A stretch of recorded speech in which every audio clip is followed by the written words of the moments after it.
നമസ്കാരം. എഡിറ്റേഴ്സ് അവറിലേക്ക് സ്വാഗതം. പ്രധാന വാർത്തകൾ ആദ്യം. അമ്മയുടെ സ്നേഹസ്പർശം പോലെ സുമിക്സ് കിഡ്സ് വെയർ.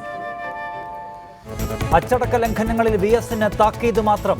VSന്റെ ഘടകം സംസ്ഥാന കമ്മിറ്റി എന്ന് പാർട്ടി. തൃപ്തി അറിയിച്ച് VS. പ്രചോദനം പകരുന്ന നേതാവെന്ന് സീതാറാം യെച്ചൂരി.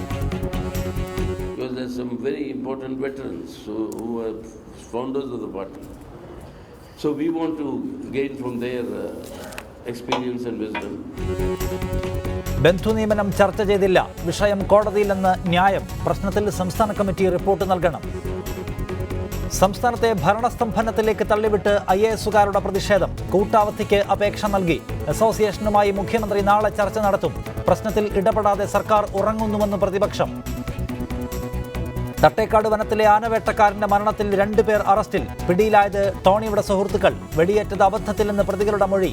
നിറയൊഴിച്ചത് കാട്ടാനയുടെ ആക്രമണത്തിൽ നിന്ന് രക്ഷപ്പെടാൻ. അട്ടപ്പാടിയിൽ 6 മാസത്തിനിടെ 6ാമത്തെ ശിശുമരണം. 5 മാസം പ്രായമായ ആൺകുഞ്ഞ് മരിച്ചത് ന്യൂമോണിയ ബാധിച്ച്. ആരോഗ്യവകുപ്പ് തിരിഞ്ഞു നോക്കിയില്ലെന്ന ആക്ഷേപം. നോഡൽ ഓഫീസർ മനഃപൂർവ്വം കുപ്രചാരണം നടത്തി. രാഷ്ട്രവികസനത്തിൽ നിർണായക പങ്കാളിത്തം വഹിക്കാൻ പ്രവാസികളെ ആഹ്വാനം ചെയ്തു പ്രധാനമന്ത്രി. അനധികൃത റിക്രൂട്ട്മെന്റുകൾ തടയും. പ്രവാസി ഭാരതീയ ദിവസത്തിന് തുടക്കം. IAS ഉദ്യോഗസ്ഥർ നാളെ കൂട്ടവധിയെടുക്കും. പോൾ ആന്റണിക്കെതിരെയുള്ള വിജിലൻസ് ഡയറക്ടറുടെ നീക്കത്തിൽ പ്രതിഷേധിച്ചാണ് ഉദ്യോഗസ്ഥരുടെ നടപടി. അതേസമയം IAS ഉദ്യോഗസ്ഥരുമായി മുഖ്യമന്ത്രി നാളെ രാവിലെ 9-ന് സമവായ ചർച്ച നടത്തും. മുൻമന്ത്രി EP ജയരാജനെതിരെയുള്ള ബന്ധു നിയമന കേസിൽ വ്യവസായ വകുപ്പ് അഡീഷണൽ ചീഫ് സെക്രട്ടറി പോൾ ആന്റണിക്കെതിരെ ഗുരുതരമായ ആരോപണങ്ങളാണ് കോടതിയിൽ സമർപ്പിച്ച അന്വേഷണ റിപ്പോർട്ടിൽ വിജിലൻസ് ഉന്നയിച്ചിരിക്കുന്നത്. കേസിൽ പോൾ ആന്റണിയെ വിജിലൻസ് പ്രതിപട്ടികയിലും ഉൾപ്പെടുത്തിയിട്ടുണ്ട്. എന്നാൽ വിജിലൻസ് ഡയറക്ടർ IAS ഉദ്യോഗസ്ഥരെ കള്ളക്കേസിൽ കൊടുക്കുകയാണെന്നും പ്രതികാര ബുദ്ധിയോടെ പെരുമാറുന്നുവെന്നും ആരോപിച്ച് IAS അസോസിയേഷൻ പ്രത്യേക പ്രമേയം കഴിഞ്ഞ ദിവസം പാസാക്കിയിരുന്നു. വിജിലൻസ് ഡയറക്ടർ ജേക്കബ് തോമസിന്റെ നടപടികൾക്ക് സർക്കാർ മൗനാനുവാദം നൽകുന്നുവെന്ന് ആരോപിച്ചാണ് IAS ഉദ്യോഗസ്ഥർ നാളെ കൂട്ടവധിയെടുക്കുവാൻ തീരുമാനമെടുത്തത്. അഡീഷണൽ ചീഫ് സെക്രട്ടറിമാരുൾപ്പെടെ ഉന്നത ഉദ്യോഗസ്ഥർ ഇതിനോടകം തന്നെ അവധിക്ക് അപേക്ഷ നൽകി കഴിഞ്ഞു. ക്യാഷ്വൽ ലീവ് എടുത്ത് അവധിയിൽ പോകാനാണ് അസോസിയേഷൻ ഉദ്യോഗസ്ഥർക്ക് നൽകിയിരിക്കുന്ന നിർദ്ദേശം. നിലവിലെ സാഹചര്യത്തിൽ മന്ത്രിമാർ നിർദ്ദേശിക്കുന്ന ഫയലിൽ ഒപ്പിടണ്ട എന്നും ഉദ്യോഗസ്ഥർ തീരുമാനമെടുത്തിട്ടുണ്ട്. ഉദ്യോഗസ്ഥ പോര് സർക്കാരിനെതിരെയുള്ള ആയുധമാക്കി പ്രതിപക്ഷവും രംഗത്തെത്തി. ഉദ്യോഗസ്ഥ ചേരിപ്പോര് എല്ലാ സീമുകളും ലംഘിച്ചതായി പ്രതിപക്ഷ നേതാവ് കുറ്റപ്പെടുത്തി. ഉന്നത ഉദ്യോഗസ്ഥന്മാരുടെ തമ്മിലടി പിടിച്ചാൽ കിട്ടാത്ത തരത്തിലേക്ക് വളർന്നു വന്നിരിക്കുകയാണ്. ഇതെല്ലാം ഉണ്ടാകുമ്പോഴും ഞാനൊന്നും അറിഞ്ഞില്ലേ രാമനാരായണ എന്ന മട്ടിൽ കേരളത്തിൻ്റെ മുഖ്യമന്ത്രി ഉറങ്ങുകയാണ്. മുഖ്യമന്ത്രി എന്ന നിലയിൽ പിണറായി വിജയൻ പരാജയപ്പെട്ടെന്ന് KPCC പ്രസിഡന്റ് VM സുധീരനും ആരോപിച്ചു. IAS IPS തർക്കം രൂക്ഷമായ സാഹചര്യത്തിൽ ഭരണസ്തംഭനം ഉണ്ടാകുമെന്ന കാര്യത്തിൽ സംശയമില്ല. ഇതിനിടയിൽ വിജിലൻസ് ഡയറക്ടർ ജേക്കബ് തോമസ് മുഖ്യമന്ത്രിയെ ടെലിഫോണിൽ വിളിച്ച് കാര്യങ്ങൾ വിശദീകരിച്ചു. റിപ്പോർട്ടർ, തിരുവനന്തപുരം. ഈ വിഷയം എഡിറ്റേഴ്സ് അവർ ചർച്ച ചെയ്യുന്നു. PM Manoj, Deshabhimani resident editor, Rajmohan Unnithan, Congress നേതാവ്, PC സിറിയക് മുതിർന്ന മുൻ IAS ഉദ്യോഗസ്ഥൻ എന്നിവരാണ് നമ്മോടൊപ്പം ചർച്ചയിൽ പങ്കെടുക്കുന്നത്. ആദ്യം PM മനോജ്, അഴിമതിക്കാർക്കെതിരായ സത്യസന്ധമായ പോരാട്ടത്തിന് വിജിലൻസ് ഡയറക്ടർക്ക് പരിപൂർണ പിന്തുണ ഈ സർക്കാർ നൽകി വരുന്നുണ്ട്, നയപരമായി തന്നെ. അത് പല ഘട്ടങ്ങളിൽ മുഖ്യമന്ത്രി തന്നെ വളരെ കൃത്യതയോടെ ജനങ്ങളോട് പറയുകയും ചെയ്തതാണ്. സർക്കാരിൻ്റെ ആ നയം നടപ്പിലാക്കുന്നതിന് ഉദ്യോഗസ്ഥ ലോബിയുടെ തിട്ടൂരങ്ങൾ ഇപ്പോൾ തടസ്സമായി വരുന്നു. അവരെ കൂടി ഭയന്ന് അവരുടെ കൂടി താല്പര്യങ്ങൾ പരിഗണിച്ച് മാത്രമേ അത് നടപ്പിലാക്കാൻ കഴിയൂ എന്ന ഗതികേട് ഇപ്പോൾ സംസ്ഥാനത്ത് സംജാതമായി എന്നാണോ?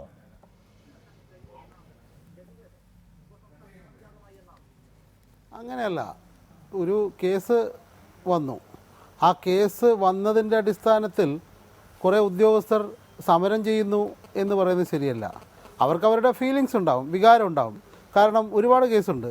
ഇപ്പോൾ നമ്മുടെ മുന്നിൽ തന്നെ IAS ഉദ്യോഗസ്ഥന്മാർക്കെതിരെ ഒരുപാട് കേസ് നിലവിലുണ്ട്. ഒന്ന് TO സൂരജിനെതിരായിട്ടുള്ള കേസ്, അദ്ദേഹം സസ്പെൻഷനിലാണ്. അപ്പോൾ വ്യത്യസ്തമായ കേസ്. ഒന്ന് ഇപ്പോൾ ടോം ജോസിനെതിരായിട്ടുള്ള കേസ് നടക്കുന്നു. ആ അന്വേഷണം നടക്കുകയാണ്, ചോദ്യം ചെയ്യുകയാണ്, പരിശോധന നടത്തുകയാണ്. അദ്ദേഹത്തിന് ഈ സ്വത്ത് സമ്പാദനവുമായി ബന്ധപ്പെട്ടതാണ്. അതെങ്ങനെയാണ് വരുന്നതെന്ന് അന്വേഷണത്തിൻ്റെ അടിസ്ഥാനത്തിൽ അതിൻ്റെ നിഗമനങ്ങൾ എത്താൻ ആവുന്നതേ ഉള്ളൂ. എന്നാൽ ഇപ്പോൾ മറ്റൊരു കേസ് വന്നിരിക്കുന്നു.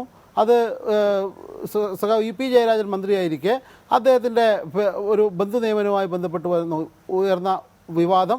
ആ വിവാദത്തിൽ ഈ പോൾ ആൻ്റണി എന്ന IAS ഉദ്യോഗസ്ഥൻ അദ്ദേഹത്തിൻ്റെ ഒപ്പം അതിലുണ്ട്. അതുകൊണ്ട് അദ്ദേഹം പ്രതിയായി FIRൽ പേര് വന്നിരിക്കുന്നു അദ്ദേഹത്തിൻ്റെ. അത് പ്രാഥമികമായ ഒരു കാര്യമാണ്.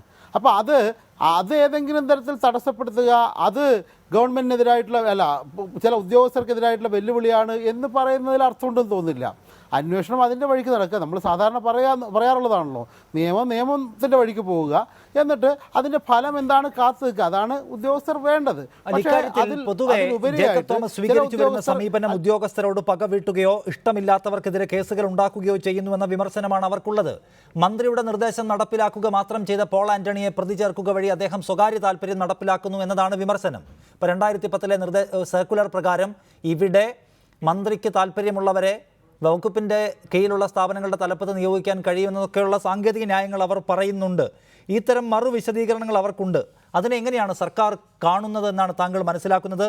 ഇത് നിരന്തരമായി ആളുകൾ ക്രൂശിക്കപ്പെടുന്നതിലുള്ള സ്വാഭാവികമായ മനോവേദന എന്നാണോ, അതോ അവർ പറയുന്നതിൽ ന്യായമുണ്ടോ എന്നാണോ? മുഖ്യമന്ത്രി തന്നെ നേരത്തെ വ്യക്തമാക്കിയിട്ടുണ്ട്, ചില കേസുകളിൽ ആളുകൾക്കെതിരായ അന്വേഷണം തുടങ്ങുന്ന ഘട്ടത്തിൽ തന്നെ വലിയ പ്രചാരം നൽകി അവരെ അപമാനിതരാക്കരുത്, ക്രൂശിക്കരുത് എന്നൊക്കെ.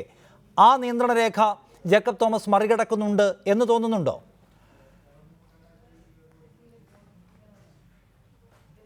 അങ്ങനെയല്ല, ഞാൻ ആ കേസിൻ്റെ മെറിറ്റിലേക്ക് പോയിട്ട് ചർച്ച ചെയ്യാൻ ഉദ്ദേശിക്കുന്നില്ല. കാരണം അത് അന്വേഷണത്തിൽ ഇരിക്കുന്ന ഒരു കേസാണ്, അതിൻ്റെ മെറിറ്റിലേക്ക് പോകുന്നത് ശരിയല്ല. പക്ഷേ ഇവിടെ ഇപ്പോൾ ഈ നടന്ന ചർച്ചയിലൊക്കെ വരുന്ന ഒരു കാര്യം, ഇനി മന്ത്രിമാർ പറയുന്ന കാര്യങ്ങളിൽ ഞങ്ങൾ ഒപ്പിടില്ല എന്ന് ഒരു ഉദ്യോഗസ്ഥനും തീരുമാനിക്കാൻ കഴിയില്ല. ഉദ്യോഗസ്ഥൻ എന്തിനാ? അഡ്മിനിസ്ട്രേറ്റീവ് സർവീസ് എന്തിനാ? അതിൻ്റെ ലക്ഷ്യവും അതിൻ്റെ പ്രവർത്തനവും എന്താണ് എന്ന് മനസ്സിലാക്കിക്കൊണ്ട് എല്ലാ ഉദ്യോഗസ്ഥരും പ്രവർത്തിക്കേണ്ടതാണ് എന്നത് അതിൻ്റെ പ്രാഥമികമായ ഒരു കാര്യമാണ്. അത് ലംഘിച്ചുകൊണ്ട് ആരെങ്കിലും, അത് ജേക്കബ് തോമസ് ആയാലും അല്ലെങ്കിൽ മറ്റേത് ഉദ്യോഗസ്ഥനായാലും, അത്തരം അവർക്ക് നിശ്ചയിക്കപ്പെട്ട സീമകൾ ലംഘിച്ചു കൊണ്ടുള്ള പ്രവർത്തനം അനുവദിക്കാൻ കഴിയില്ല. അതുകൊണ്ട് തന്നെയാണ് ഗവൺമെൻറ് ഇത്തരമൊരു വിഷയം അത് ഒരു ഭരണസ്തംഭനത്തിലേക്ക് നീങ്ങും എന്ന് ആശങ്ക വരുന്ന ഘട്ടത്തിൽ ഗവൺമെൻറ് ഇടപെടണമല്ലോ. നാളെ രാവിലെ മുഖ്യമന്ത്രിയും ഈ ഉദ്യോഗസ്ഥ മേധാവികളുമായി ചർച്ച നടത്തുന്നുണ്ടെന്നാണ് പറയുന്നത്. അത് നിങ്ങൾ തന്നെ റിപ്പോർട്ട് ചെയ്തു. സ്വാഭാവികമായും അതിൻ്റെ വഴിക്ക് വിടുകയാണ് വേണ്ടത്. അല്ലാതെ ഏതെങ്കിലും ഒരു ഉദ്യോഗസ്ഥൻ കുറേ ആളെ പകപോക്കാൻ വേണ്ടി കേസിൽ കൊടുക്കുക, മറ്റുദ്യോഗസ്ഥരാകെ സംഘടിച്ച് അതിനെതിരായിട്ട് നിൽക്കുക, ഇതൊന്നും സാധാരണ നേരത്തെ UDF ഗവൺമെൻറ് കാലത്തുണ്ടായിരുന്നു. പണ്ട് കരുണാകരൻ ഭരിച്ച സമയത്ത് പോലീസ് തലപ്പത്തുണ്ടായിട്ടുള്ള തമ്മിലടി നമുക്കെല്ലാം അറിയാവുന്നതാണ്. പിന്നെ കഴിഞ്ഞ UDF ഗവൺമെൻറ് ഉമ്മൻചാണ്ടി മുഖ്യമന്ത്രിയായിരിക്കുമ്പോൾ ഇതേ ജേക്കബ് തോമസിനെതിരെ ജനവിരുദ്ധൻ, ജനശത്രു എന്നൊക്കെ പറഞ്ഞുകൊണ്ട് പരസ്യമായി അവഹേളിക്കാനും അതുപോലെ തന്നെ മനോവീര്യം കെടുത്താനും നടത്തിയ ശ്രമങ്ങളും നമുക്കറിയാം. അത്തരമൊരു ശ്രമത്തിലേക്ക് ഇപ്പോൾ ഗവൺമെൻറ് പോകുന്നില്ല. ഈ ഉദ്യോഗസ്ഥരുടെ പരാതികൾ അത് ന്യായമാണെങ്കിൽ അത് പരിശോധിച്ച് അതിന് പരിഹാരം കാണാനുള്ള നമുക്കറിയാം, നിരവധി കേസുകളിൽ അഴിമതി കേസുകളിൽ അന്വേഷണം നടക്കുന്നുണ്ട്. ഇതിൽ IAS ഉദ്യോഗസ്ഥരോ അല്ലെങ്കിൽ മുതിർന്ന ഉദ്യോഗസ്ഥരോ അവർക്കെതിരായ അന്വേഷണമോ നടപടിക്രമങ്ങളോ വരുന്ന ഘട്ടത്തിൽ മാത്രം അത് പകപോക്കലാകുന്നു, സവിശേഷ താല്പര്യം വെച്ചുള്ള പ്രവർത്തനമാകുന്നു. അങ്ങനെ വ്യാഖ്യാനിക്കുന്നതിൻ്റെ യുക്തി എന്താണ്? എല്ലാവർക്കും നിയമം ഒരുപോലെയല്ലേ?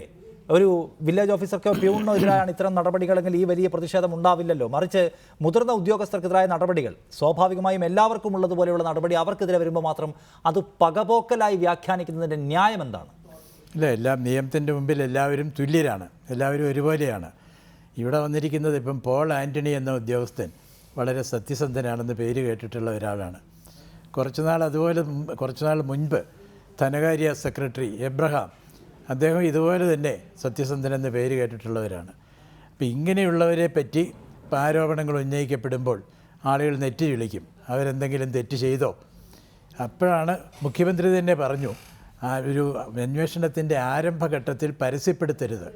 എബ്രഹാമിനെ പറ്റിയുള്ള കാര്യം അന്ന് പരസ്യപ്പെടുത്തേണ്ട ഒരാവശ്യവും ഇല്ലായിരുന്നു. അത് പരസ്യപ്പെടുത്താൻ ഇടയാക്കിയത് വിജിലൻസിൻ്റെ ഭാഗത്ത് നടന്ന ഒരു തെറ്റാണ്, ഒരു പിഴവായിട്ട് നമ്മൾ കരുതേണ്ടിയിരിക്കുന്നു. കാരണം അവിടെ പരസ്യപ്പെടുത്തി ആ നല്ല ഉദ്യോഗസ്ഥൻ്റെ സൽപ്പേര് കളങ്കം ചാർത്തുന്നതിന് ഒരു ന്യായവുമില്ല. പരിശോധന കഴിഞ്ഞിട്ടും ഇപ്പോൾ അദ്ദേഹം കുറ്റവാളി അല്ലെന്ന് ഇതേ വിജിലൻസ് തന്നെ പറയുകയും ചെയ്യുന്നു. അപ്പോൾ അദ്ദേഹത്തിനുണ്ടായ മാനഹാനി അവർക്ക് ഇല്ലാതാക്കാൻ കഴിയുമോ? അദ്ദേഹത്തിനുണ്ടാക്കിയ കളങ്കം ഇല്ലാതാക്കാൻ കഴിയുമോ? അതൊരു കാര്യം.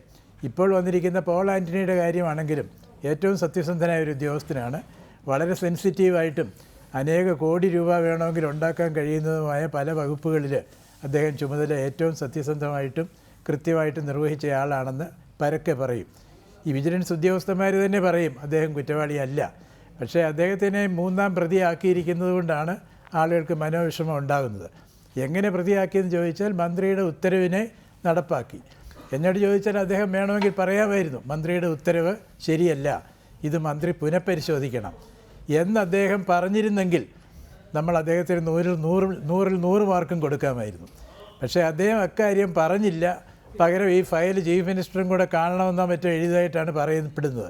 ഞാൻ ഫയൽ കണ്ടിട്ടില്ല, അതുകൊണ്ട് ആധികാരികമായിട്ട് പറയാൻ നിവൃത്തിയില്ല.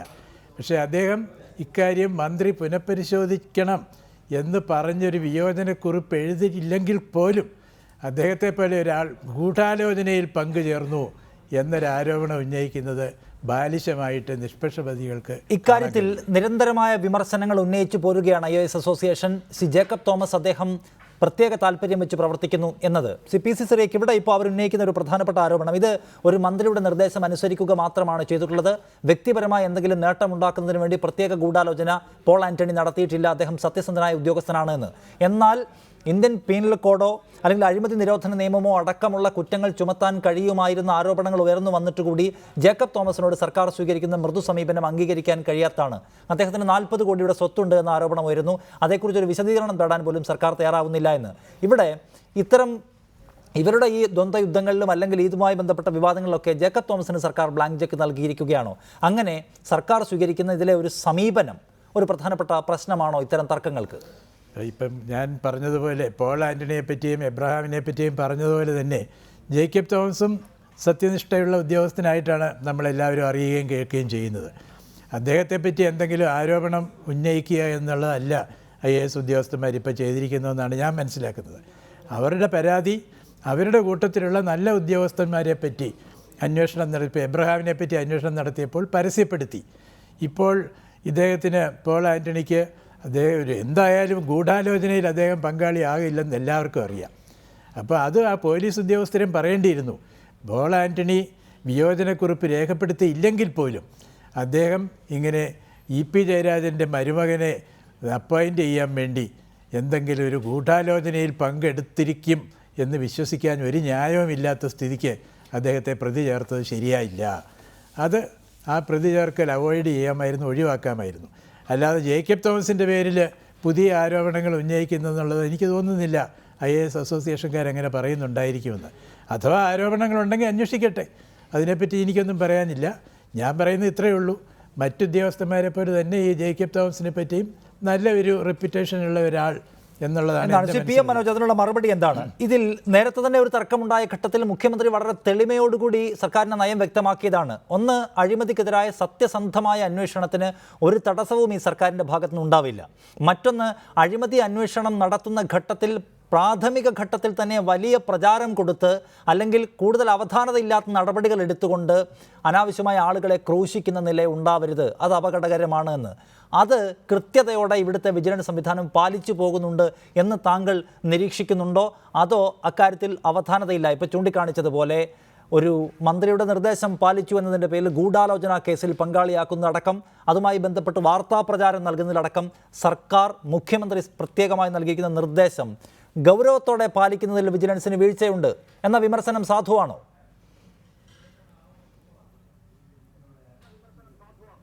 ഇത് വളരെ കോംപ്ലിക്കേറ്റഡ് ആയിട്ടുള്ള കേസാണ്. അതിന് ഉത്തരവും അതുപോലെ തന്നെ കോംപ്ലിക്കേറ്റഡ് ആണ്. യഥാർത്ഥത്തിൽ ഈ പ്രചാരം കൊടുക്കുന്നു എന്ന് പറയുന്നത് ആരാണ് പ്രചാരം കൊടുക്കുന്നതെന്നൊരു ചോദ്യം വരും. ഈ വിജിലൻസിൻ്റെ സ്വാഭാവികമായ അന്വേഷണ പ്രക്രിയയുടെ ഭാഗമായിട്ട് ഏതെങ്കിലും ഒരു വീട്ടിൽ ഒരു രേഖ പരിശോധിച്ച് ചെന്ന് കഴിഞ്ഞാൽ നമ്മളൊക്കെ അതിനെ റിപ്പോർട്ട് ചെയ്യുന്നത് വീട് റെയ്ഡ് നടത്തി ഇതാ ഒരു ഉദ്യോഗസ്ഥനെ ക്രൂശിക്കാൻ പോകുന്നുവെന്ന്. അപ്പോൾ ആരാ പരസ്യപ്പെടുത്തുന്നത്? വിജിലൻസ് അല്ല, അല്ലെങ്കിൽ വിജിലൻസ് ഔദ്യോഗികമായിട്ടല്ല. ആരെങ്കിലും ചോർത്തി കൊടുക്കുന്നുണ്ടോയെന്ന് എനിക്കറിയില്ല. എന്തായാലും ചോർത്തി കിട്ടുന്ന നമ്മളാണത് പറയേണ്ടത്. അപ്പോൾ മാധ്യമങ്ങൾ ഈ അനാവശ്യമായ കുഴപ്പമുണ്ടാക്കുന്നു എന്നാണ് സിറിയാക്ക് പറഞ്ഞതിൻ്റെ യഥാർത്ഥ അർത്ഥം എന്ന് എനിക്ക് തോന്നുന്നു. കാരണം ഇത്തരം ഒരു കാര്യം, ഒരു സ്വാഭാവികമായ അന്വേഷണം, ആ അന്വേഷണം നടത്തുമ്പോൾ നമ്മൾ ഒരു ഉദ്യോഗസ്ഥൻ ഇത്രമാത്രം നമ്മൾ ഡിഗ്രി നിശ്ചയിക്കുന്നു. ഒരു ഉദ്യോഗസ്ഥൻ 90% സത്യസന്ധൻ, വേറൊരു ഉദ്യോഗസ്ഥൻ 95%, വേറൊരു ഉദ്യോഗസ്ഥന് 30% സത്യസന്ധതയുള്ളൂ. ഇതാരാ നിശ്ചയിക്കുന്നത്? നമ്മൾ തന്നെ. അപ്പോൾ അങ്ങനെ പറഞ്ഞിട്ട് നമ്മൾ ഓരോരുത്തർ അങ്ങനെ സിറിയാക്ക് പറഞ്ഞാലും ശരി, നമ്മൾ ഓരോ കേസ് വരുമ്പോൾ കേസിൻ്റെ മെറിറ്റിലേക്ക് പോവുക. കേസ് പിന്നെ ഇപ്പോൾ ഗൂഢാലോചനയിൽ പങ്കാളിയായോ ഇല്ലയോ, ഗൂഢാലോചന നടന്നോ ഇല്ലയോ, അല്ലെങ്കിൽ ആ കേസിൽ ഇ പി ജയരാജൻ പ്രതിയും മറ്റേ പിന്നെ ഉദ്യോഗസ്ഥൻ പ്രതി അല്ലാതാവുകയും ചെയ്യുന്നു. യഥാർത്ഥത്തിൽ അങ്ങനെ ഒരു കേസ്, ആ കേസ് ഇനി തുടർന്ന് നിലനിൽക്കുന്നതാണോ, അല്ലെങ്കിൽ നിലവിലുള്ള ഏതെങ്കിലും നിയമവ്യവസ്ഥ ലംഘിച്ചുകൊണ്ടാണോ ആ ഒരു നിയമനം നടത്തുന്നത്? ഒരുപാട് ചോദ്യങ്ങളുണ്ട്. ഈ ചോദ്യങ്ങളുടെ ഉത്തരം തന്നെ ഞാനിപ്പോൾ ഏകപക്ഷീയമായിട്ട് അതിൻ്റെ ഉത്തരവൊന്നും ഇവിടെ പറയുന്നില്ല. പക്ഷേ ഇങ്ങനെ ഒരുപാട് ചോദ്യങ്ങളുണ്ട്. ആ അന്വേഷണത്തിൻ്റെ പ്രാഥമിക ഘട്ടത്തിൽ തന്നെ FIR-ൽ പേര് വരുന്നു എന്നതിൻ്റെ പേരിൽ ഉണ്ടാക്കുന്ന ഹൈപ്പ്, അത് ശരിയാണോ തെറ്റാണോ? തെറ്റാണെന്നാണ് എൻ്റെ പക്ഷം. കാരണം അങ്ങനെ വരികയാണെങ്കിൽ ഏതെങ്കിലും തരത്തിൽ വെസ്റ്റഡ് ഇൻട്രസ്റ്റ്, ഏതെങ്കിലും തരത്തിൽ പകപോക്കൽ നയം, അത് ഉദ്യോഗസ്ഥൻ, അത് ജേക്കബ് തോമസ് അല്ല, ഏത് ഉദ്യോഗസ്ഥനും ആർക്കായാലും അങ്ങനെ മറ്റ് സഹപ്രവർത്തകർക്ക് നേരെയോ അല്ലെങ്കിൽ മറ്റാർക്കെങ്കിലും നേരെയോ രാഷ്ട്രീയമായ പകപോക്കൽ വേറെ ഉണ്ടാവും.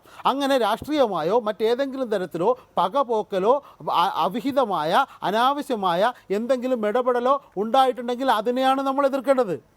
ഇപ്പോഴ് കുറേ ആളുകൾ നമ്മൾ ഒരു കള്ളി നിശ്ചയിച്ച് അതിൽ സത്യസന്ധരും കുറേ ആളുകൾ അല്ലാത്തവർ, അങ്ങനെ പാടില്ല. രാജ്മോഹൻ ഉണ്ണിത്താൻ, ഇവിടെ ഇപ്പോൾ നിരന്തരമായി ആക്ഷേപം ഉന്നയിക്കപ്പെടുകയാണ് ഈ ജേക്കബ് തോമസ് എടുക്കുന്ന നടപടികളെക്കുറിച്ച്. അദ്ദേഹത്തിന്റെ എതിർചേരിയിലുള്ള ഉദ്യോഗസ്ഥരിൽ നിന്ന് പ്രത്യേക താല്പര്യത്തിലൂടെ നടപ്പിലാക്കുന്ന അന്വേഷണ പ്രക്രിയയാണിത്, മറ്റുള്ള എതിരാളികളെ നാണം കെടുത്താനെന്ന്. അദ്ദേഹത്തിന് തിരിച്ചും ആരോപണമുണ്ടായിരുന്നു. താൻ നേരത്തെ ജോലി ചെയ്തിരുന്ന വകുപ്പുകളിലെ ഫയലുകൾ മാത്രം കുത്തിപ്പൊക്കി തനിക്കെതിരെ ദുരാരോപണം നടത്തുന്നു ഒരു സംഘം ആളുകളെന്ന്. പിന്നീട് CBI അന്വേഷണവുമായി കോടതിയിൽ പോകുന്നു. കോടതിയിൽ CBI അസാധാരണമാം വിധം ഈ കേസിൽ അന്വേഷണ സന്നദ്ധത അറിയിക്കുന്നു. അതിലൊക്കെ തന്നെ ചില പ്രത്യേകതകൾ അല്ലെങ്കിൽ അസാധാരണത സ്വാഭാവികമായും ആരോപിക്കപ്പെടുകയും ചെയ്തു. അങ്ങനെ പരസ്പരം ഉദ്യോഗസ്ഥർ ചെളിവാരി എറിയുകയാണ്, ഗൂഢാലോചന ആരോപിക്കുകയാണ്. ഇക്കാര്യത്തിൽ സർക്കാരിന് ദൃഢമായ നയം വ്യക്തമാക്കി അച്ചടക്കത്തോടെയും ഒരുമയോടെയും ഇവരെ കൊണ്ടുപോകുന്നതിൽ ഈ ദിവസങ്ങളിലൊക്കെ തന്നെയും അല്ലെങ്കിൽ ഇത്ര കാലമായിട്ടും കഴിയുന്നില്ല. അത് സർക്കാരിൻ്റെ ഒരു പരാജയമാണ് എന്ന വിമർശനമുണ്ടോ?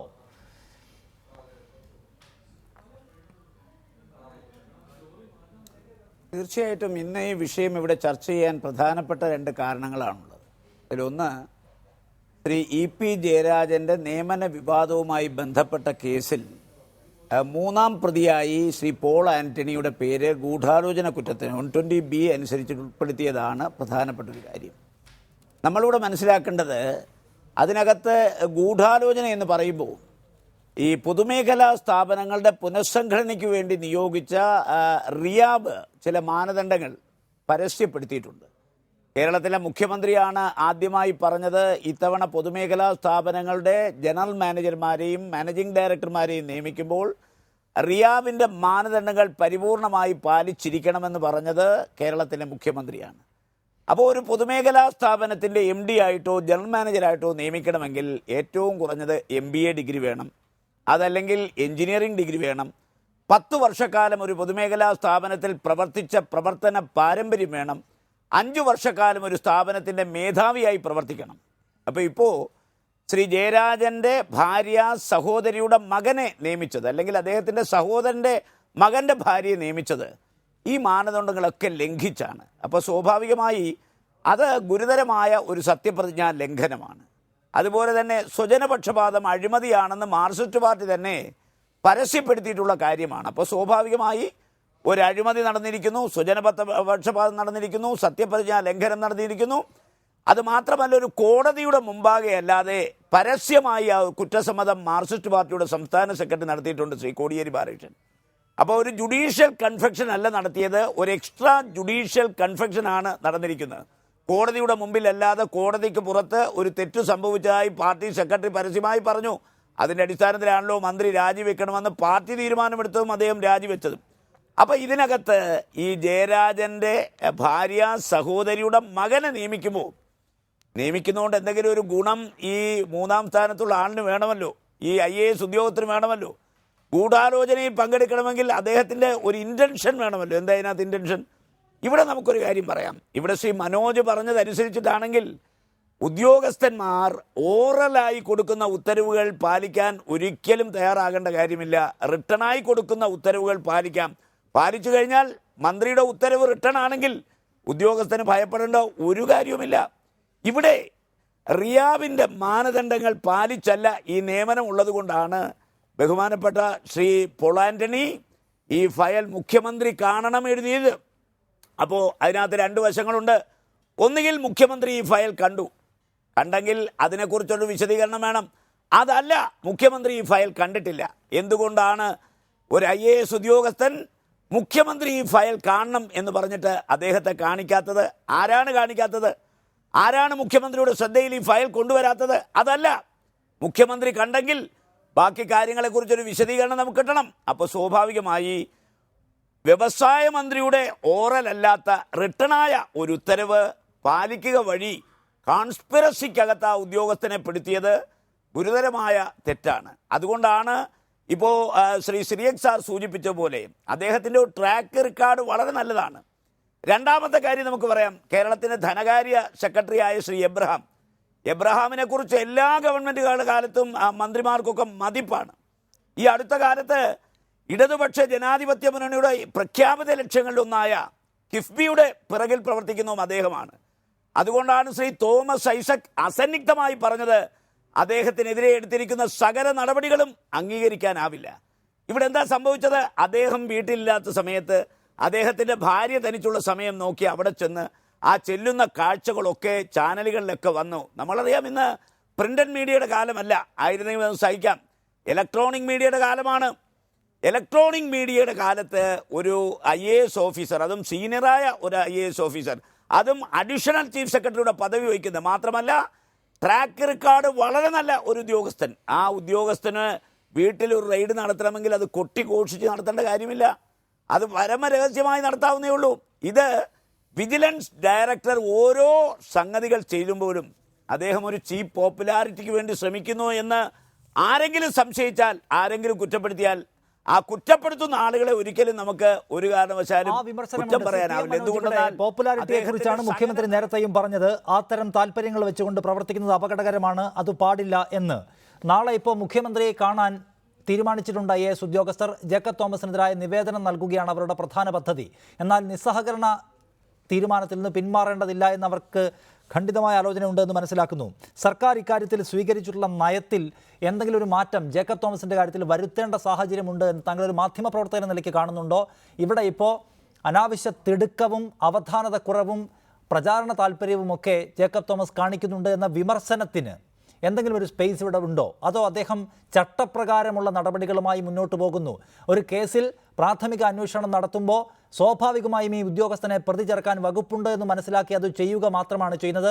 അത് ഉന്നത ഉദ്യോഗസ്ഥനായി പോയതുകൊണ്ട് അവർക്ക് വേണ്ടി സംസാരിക്കാൻ ആളുള്ളത് കൊണ്ട് അത് വിവാദമാകുന്നു എന്ന നിലയിൽ ലഘുവാണോ ഈ വിഷയം? അതോ അതിനപ്പുറത്തേക്ക് കൂടുതൽ കാര്യക്ഷമതയുടെയും അവധാനതയുടെയും ഗൗരവ സ്വഭാവത്തിലും പ്രവർത്തിക്കേണ്ടുന്ന ഒരു ഉദ്യോഗസ്ഥൻ അതിന് കൂട്ടാക്കാത്തതിൻ്റെ വിപത്താണോ ഇത്?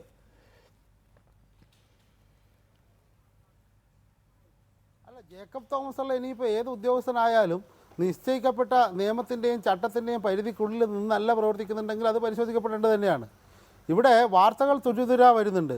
അത് ബോധപൂർവമുള്ളൊരു പ്രവർത്തനത്തിൻ്റെ ഭാഗമായിട്ട്, അല്ലെങ്കിൽ ഈ നടക്കുന്ന അന്വേഷണങ്ങൾ മുഴുവൻ മാധ്യമങ്ങൾ ചർച്ച ചെയ്യണമെന്ന ദുരുദ്ദേശത്തോടു കൂടി ആരെങ്കിലും കൊടുക്കുകയാണെങ്കിൽ തീർച്ചയായും അങ്ങനെ കൊടുക്കുന്ന കേന്ദ്രങ്ങൾ വിചാരണ ചെയ്യപ്പെടുക തന്നെ വേണം. അതിപ്പോൾ നമുക്കാ പറയാൻ കഴിയുക, നമുക്കാരാണ് ഈ വാർത്ത ചോർത്തി തരുന്നത്? അങ്ങനെ ചോർത്തി തരുന്നത് എന്തെങ്കിലും ഇപ്പോൾ പോൾ ആൻ്റണി അല്ലെങ്കിൽ മറ്റേതെങ്കിലും IAS ഉദ്യോഗസ്ഥൻ, ആ ഉദ്യോഗസ്ഥന്മാരുടെ സൽപ്പേര് അത് അപകീർത്തിപ്പെടുത്താൻ വേണ്ടിയോ സൽപ്പേര് നശിപ്പിക്കാൻ വേണ്ടിയോ അത്തരമൊരു ശ്രമം നടക്കുന്നു എന്ന് കൃത്യമായ ധാരണ നമുക്കുണ്ടെങ്കിൽ നമ്മൾ അതിൽ ഇടപെട്ടേ തീരൂ. ഇപ്പോൾ ജേക്കബ് തോമസിന് ഏതെങ്കിലും തരത്തിൽ ഗുഡ് സർട്ടിഫിക്കറ്റ് കൊടുക്കാൻ ഞാനാളല്ല. ജേക്കബ് തോമസ് മറ്റു ഉദ്യോഗസ്ഥന്മാരെ പോലെ തന്നെ പോൾ ആൻ്റണിയെ പോലെയും KM എബ്രഹാമിനെ പോലെയും ഒക്കെയുള്ള ഒരു ഉദ്യോഗസ്ഥനാണ്. അദ്ദേഹത്തിൻ്റെ ട്രാക്ക് റെക്കോർഡ്, അദ്ദേഹത്തിൻ്റെ ജീവിതകാലം മുഴുവൻ ഒരു ഘട്ടത്തിൽ പോലും തെറ്റായ കാര്യങ്ങൾ ചെയ്തിട്ടില്ല എന്നൊന്നും ഒരാൾക്ക് ഇവിടെ ഒന്നും പറയാൻ കഴിയില്ല. അദ്ദേഹവും ചിലപ്പോൾ ഏതെങ്കിലും തരത്തിൽ സാങ്കേതികമാണല്ലോ ഇപ്പോൾ പോൾ ആൻ്റണി സാങ്കേതികമായിട്ടാണ്. അതുപോലെ തന്നെ ഈ പറഞ്ഞ റിയാബിൻ്റെ കാര്യം ശ്രീ ഉണ്ണിത്താൻ വളരെ വിശദമായിട്ട് പറഞ്ഞു. റിയാബ് അങ്ങനെ ഒരു മാനദണ്ഡം വേണമെന്ന് നിശ്ചയിക്കുന്നത് ആരാ? നേരത്തെ കഴിഞ്ഞ ഗവൺമെൻറ് കാലത്താണെങ്കിൽ എന്തൊക്കെ നിയമനങ്ങൾ നടന്നു, ആരൊക്കെ നിയമിക്കപ്പെട്ടു, ആരെങ്കിലും ചോദിച്ചോ? എന്തെങ്കിലും മാനദണ്ഡങ്ങളുണ്ടായിരുന്നോ? ഇപ്പം മാനദണ്ഡം വേണമെന്ന് നിശ്ചയിക്കുന്നു. സ്വാഭാവികമായും പാർട്ടി സെക്രട്ടറി കുറ്റം ഏറ്റു പറഞ്ഞു എന്നാണ് പറയുന്നത്. CPM-ൻ്റെ കുറ്റവും കോൺഗ്രസിൻ്റെ കുറ്റവും രണ്ടാണ്. CPM-ൻ്റെ അതേ മാനദണ്ഡമാണ് കോൺഗ്രസിലെങ്കിൽ ആ കോൺഗ്രസിലെ കഴിഞ്ഞ മന്ത്രിസഭയിൽ എത്ര ആളുകൾ ഇപ്പം പുറത്തുണ്ടാവും? അകത്തല്ലേ ഉണ്ടാവുക? ഓരോരുത്തരുടെയും വ്യക്തിപരമായ അനുഭവം ഞാനതൊന്നും ഇവിടെ പറയുന്നില്ല. അനുഭവം എടുത്ത് നോക്കിയാൽ തന്നെ കോൺഗ്രസ്സിലുള്ള ആളുകളുടെ ആ പെരുമാറ്റ ശീലമാണ്, അല്ലെങ്കിൽ അവർ പാലിക്കുന്ന സദാചാര മര്യാദകളാണ് CPIM പാലിക്കുന്നതെങ്കിൽ എത്ര ആളുകൾ പുറത്ത് നടക്കും കോൺഗ്രസ്സുകാർ? അതുകൊണ്ട് ആ താരതമ്യം വേണ്ട.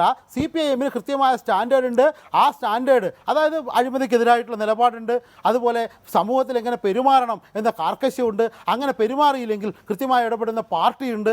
അങ്ങനെ ഒരു പാർട്ടിയെ, ആ പാർട്ടി പറഞ്ഞത് പാർട്ടി രീതികൾക്കനുസരിച്ച് തെറ്റാണ് എന്ന് പറയുമ്പോൾ അത് നിയമത്തിൻ്റെ മുന്നിൽ തെറ്റാവണമെന്നില്ല. കാരണം നിലനിൽക്കുന്ന നിയമം, ആ നിയമത്തെക്കാൾ കടുത്ത രീതിയിൽ ഇത്തരം കാര്യങ്ങൾ പാലിക്കുന്ന ഒരു പാർട്ടിയാണ് CPIM. ആ വ്യത്യാസം കാണാതെ വെറുതെ CPM അങ്ങനെ പറഞ്ഞില്ലേ, അതുകൊണ്ട് കുറ്റവാളിയല്ലേ, അതുകൊണ്ട് ശിക്ഷിക്കേണ്ടതല്ലേ എന്ന ചോദ്യം ഉയർത്തുന്നത് തെറ്റാണ്. അതൊരു വശത്ത്. രണ്ടാമത്തെ ഭാഗം ഉദ്യോഗസ്ഥന്മാർ തമ്മിലുള്ളതാണ്. ഉദ്യോഗസ്ഥന്മാർ തമ്മിൽ കേസുകളുണ്ടാവും, വ്യത്യസ്തമായ കേസുകളുണ്ടാവും. ഒരാൾ സ്വന്തം മെൻസറിയ ആണല്ലോ ഇപ്പോൾ പറഞ്ഞത്, അതായത് ഈ തെറ്റ് ചെയ്യാനുള്ള ഉദ്ദേശം അത് മനസ്സിലാണ് രൂപപ്പെടേണ്ടത്. ആ മനസ്സിൽ രൂപപ്പെടുന്ന ഉദ്ദേശം അതെന്തെങ്കിലും വ്യക്തിപരമായ താല്പര്യങ്ങൾക്കാകാം, വൈകാരികമാകാം, മറ്റേതെങ്കിലും തരത്തിലാകാം. അങ്ങനെ ഒരു താല്പര്യം രൂപപ്പെടുന്നത് സ്വന്തം നേട്ടങ്ങൾക്ക് വേണ്ടിയാണെന്നാണ് അത് ക്രിമിനൽ നിയമത്തിൽ സാധാരണ കാര്യമാണ്. അപ്പോൾ അങ്ങനെ വരുമ്പോൾ ഈ അത് മറ്റേത് തരത്തിലൊക്കെ ആവാം. ഒരു പ്രത്യേക കേസെടുത്ത് വെക്കുമ്പോൾ വിഭാഗത്തിലൊരു അന്വേഷണത്തിന് വിജിലൻസിന് നിർദ്ദേശം കിട്ടുന്നു. വിജിലൻസ് ഒരു പ്രാഥമിക അന്വേഷണം നടത്തുന്നു. ആ അന്വേഷണത്തിൽ മന്ത്രി P. ജയരാജനെ ഒന്നാം പ്രതി ചേർക്കാനുള്ള സാധ്യതയുണ്ടെന്ന് മനസ്സിലാക്കുന്നു, ചേർക്കുന്നു. രണ്ടാം പ്രതിയായി സുധീർ നമ്പ്യാറെ കണ്ടെത്തുന്നു. മൂന്നാം പ്രതിയായി ഈ വകുപ്പിന്റെ സെക്രട്ടറിയെ കൂടി പ്രതിയെ ചേർക്കാനുള്ള സാധ്യതയും വകുപ്പും സ്പേസും ഉണ്ട് എന്ന് മനസ്സിലാക്കുന്നു. അവരത് ചെയ്യുന്നു. തികച്ചും സാങ്കേതികമായ നടപടി. 1, 2, 3 പ്രതികൾ. സാങ്കേതികമാണത്, അങ്ങേയറ്റം ടെക്നിക്കൽ. അതിൽ മൂന്നാം പ്രതിയെ മാത്രം ഒഴിവാക്കി കിട്ടണം. അദ്ദേഹം സത്യസന്ധനായ ഉദ്യോഗസ്ഥനാണ്, ഈ ഇടപാടിൽ അദ്ദേഹത്തിന് പങ്കില്ല എന്നത് അംഗീകരിച്ചുകൊണ്ട് അദ്ദേഹത്തിനെതിരെയുള്ള അന്വേഷണം വേണ്ടെന്ന് വെക്കണം എന്ന തിട്ടൂരത്തെ സർക്കാർ ഭയപ്പെടുമോ, അല്ലെങ്കിൽ ആ ന്യായത്തിന് വഴിപ്പെടുമോ എന്നതാണ് നാളത്തെ ഏറ്റവും പ്രധാനപ്പെട്ട വാർത്തയായി കാത്തിരിക്കുന്നത്. അക്കാര്യത്തിൽ സർക്കാരിന് വളരെ സുവ്യക്തമായ നയമുണ്ടാവുമല്ലോ.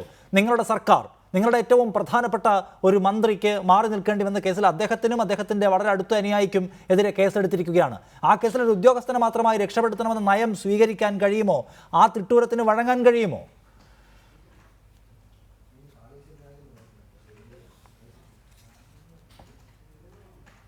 CPM മനോജ്, പ്രധാനപ്പെട്ട ലീഡർമാരിൽ ഒരാളായ സഖാവ് VP ജയരാജൻ മന്ത്രിസഭ സർക്കാരിൻ്റെ നയം എന്തായിരിക്കും എന്നതിൻ്റെ കൃത്യമായ ഉദാഹരണവും തെളിവുമാണ് മന്ത്രിസഭയിലെ ഏറ്റവും പ്രധാനപ്പെട്ട, ഏറ്റവും സീനിയർ ആയിട്ടുള്ള ലീഡർമാരിൽ ഒരാളായിരുന്ന സഖാവ് VP ജയരാജൻ പാർട്ടിയുടെയും കമ്മ്യൂണിസ്റ്റ് പാർട്ടിയുടെയും കമ്മ്യൂണിസ്റ്റ് മൂല്യങ്ങളും ഉയർത്തിപ്പിടിച്ചുകൊണ്ട് രാജിവെച്ചത്.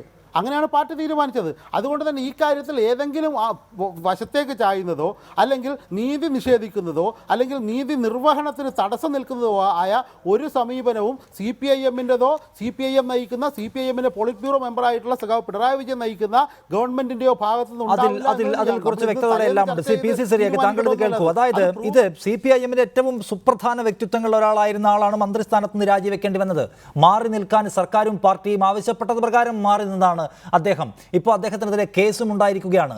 നിയമം അതിൻ്റെ വഴിക്ക് പോകട്ടെ എന്ന നിലയാണ് CPIM സ്വീകരിക്കുന്നത്, സർക്കാർ സ്വീകരിക്കുന്നത്. അത്രമേൽ കടുത്ത നിലപാട് ഈ വിഷയത്തിൽ കൈക്കൊണ്ടിരിക്കുന്ന ഒരു പാർട്ടിയും സർക്കാരും ഒരു IAS ഉദ്യോഗസ്ഥന് വേണ്ടിയുള്ള ഈ മുറവിളിയെ ഗൗനിക്കുമെന്ന് നമുക്ക് സ്വാഭാവികമായി അല്ലെങ്കിൽ സാമാന്യ ബുദ്ധിയാ കാണാൻ കഴിയുമോ? എന്താണ് മുറവിളിയെന്നും എനിക്ക് മനസ്സിലാകുന്നില്ല. ഒരു വശത്ത് ഞാൻ നേരത്തെ ചൂണ്ടിക്കാണിച്ചതുപോലെ സത്യസന്ധരെന്ന് പേരെടുത്തിട്ടുള്ള ഉദ്യോഗസ്ഥന്മാരുടെ പേരിലുള്ള പ്രാഥമിക അന്വേഷണങ്ങൾക്ക് പോലും നല്ല പ്രചാരം കൊടുക്കുന്ന ഒരു കൾച്ചർ, ഒരു സംസ്കാരം, അതിനെതിരായിട്ട് വികാരം ഉയർന്നിട്ടുണ്ട്. പക്ഷേ ആ വികാരം ഇങ്ങനെ ഞങ്ങളെല്ലാവരും കൂടെ ചേർന്ന് മാസ് കാഷ്വലി എടുക്കാൻ പോവുകയാണ് എന്ന് പറഞ്ഞത് അത്ര ഭംഗിയായില്ല എന്നാണ് ഒരു മുൻ ഉദ്യോഗസ്ഥൻ എന്നുള്ള നിലയിൽ എൻ്റെ അഭിപ്രായം. IAS ഉദ്യോഗസ്ഥന്മാർ എന്ന് പറഞ്ഞാൽ ഭരണത്തിൻ്റെ ഏറ്റവും ഉയർന്ന തലത്തിൽ താക്കോൽ സ്ഥാനങ്ങൾ വഹിക്കുന്ന ഉദ്യോഗസ്ഥന്മാരാണ്. അവർ ഇത്തരം കാര്യങ്ങളിൽ ഒരു മാസ് കാഷ്വൽ ലീവ് പോലെയുള്ള ഒരു സംവിധാനം ഭംഗിയല്ല അവർ ചെയ്യുന്നത്. വാസ്തവത്തിൽ നമ്മളാരും കാഷ്വൽ ലീവ് എടുക്കത്തില്ല. IAS ഓഫീസർ ഒരിക്കലും ഒരു കാഷ്വൽ ലീവിന്, ഞാനൊരു ഉദ്യോഗസ്ഥൻ എന്ന നിലയ്ക്ക് കാഷ്വൽ ലീവിന് അപേക്ഷ സമർപ്പിച്ചിട്ടില്ല. We are availing ourselves of the casual leave. നമ്മൾ കാഷ്വൽ ലീവിന് നമ്മൾ സ്വയം എടുക്കാൻ തീരുമാനിക്കുകയാണ്. അപ്പോൾ ആ നിലയിൽ നിന്നും നമ്മളെ അധപ്പതിപ്പിച്ച് നമ്മളെല്ലാവരും കാഷ്വൽ ലീവിന് അപേക്ഷ കൊടുക്കുന്നു, എല്ലാവരും ഒന്നിച്ച് മാസ് കാഷ്വൽ ലീവ് എടുക്കുന്നു. ആ ഒരു സ്ഥിതിയിലേക്ക് പോകാതിരിക്കുന്നതാണ് നല്ലതെന്നാണ് എൻ്റെ അഭിപ്രായം.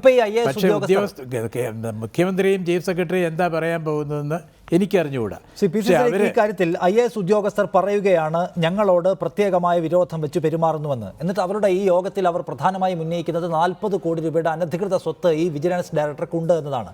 വിജിലൻസ് ഡയറക്ടർ തന്നെ നേരത്തെ ഉന്നയിച്ച പ്രധാനപ്പെട്ട ആരോപണങ്ങളിലൊന്ന് ഞാൻ ജോലി ചെയ്തിരുന്ന വകുപ്പുകളിലെ ഫയലുകൾ മാത്രം കുത്തിപ്പൊക്കുന്നു, അതുമാത്രം കുറ്റകരമായ ഒരു പശ്ചാത്തലമുണ്ടാക്കി അവതരിപ്പിക്കുന്നു, മറ്റേതെങ്കിലും പ്രധാനപ്പെട്ട വകുപ്പുകളിലൊന്നും ഒരു പരിശോധനയും നടക്കുന്നില്ല എന്ന്.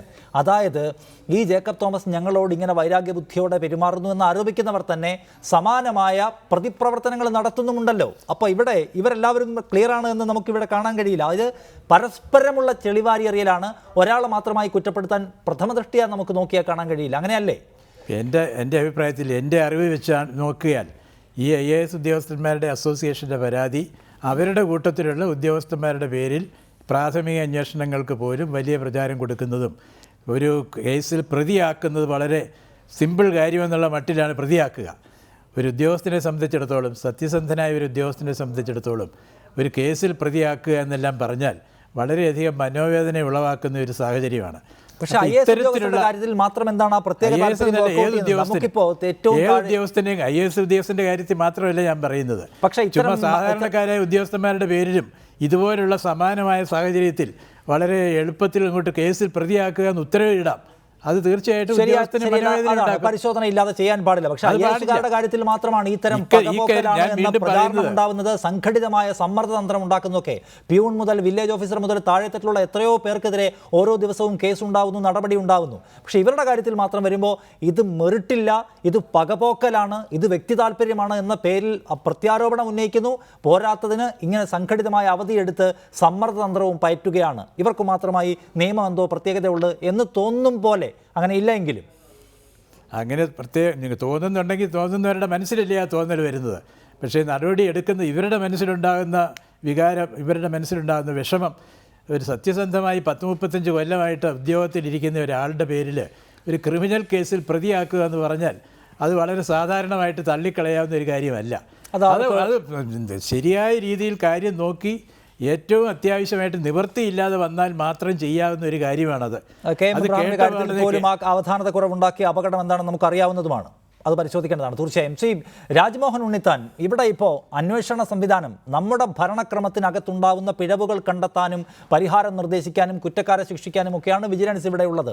അവരവരുടെ നടപടികളുമായി മുന്നോട്ട് പോവുകയാണ്.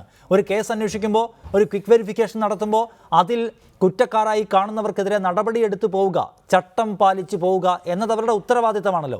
അതിൽ ഈ ഉദ്യോഗസ്ഥൻ കാലാകാലമായി സത്യസന്ധതയുടെ പരിവേഷമുള്ള ആളാണ്, ഈ ഉദ്യോഗസ്ഥൻ മാന്യനാണ് എന്നൊക്കെയുള്ള ക്രൈറ്റീരിയ എങ്ങനെയാണ് ഉപയോഗപ്പെടുത്താൻ കഴിയുക?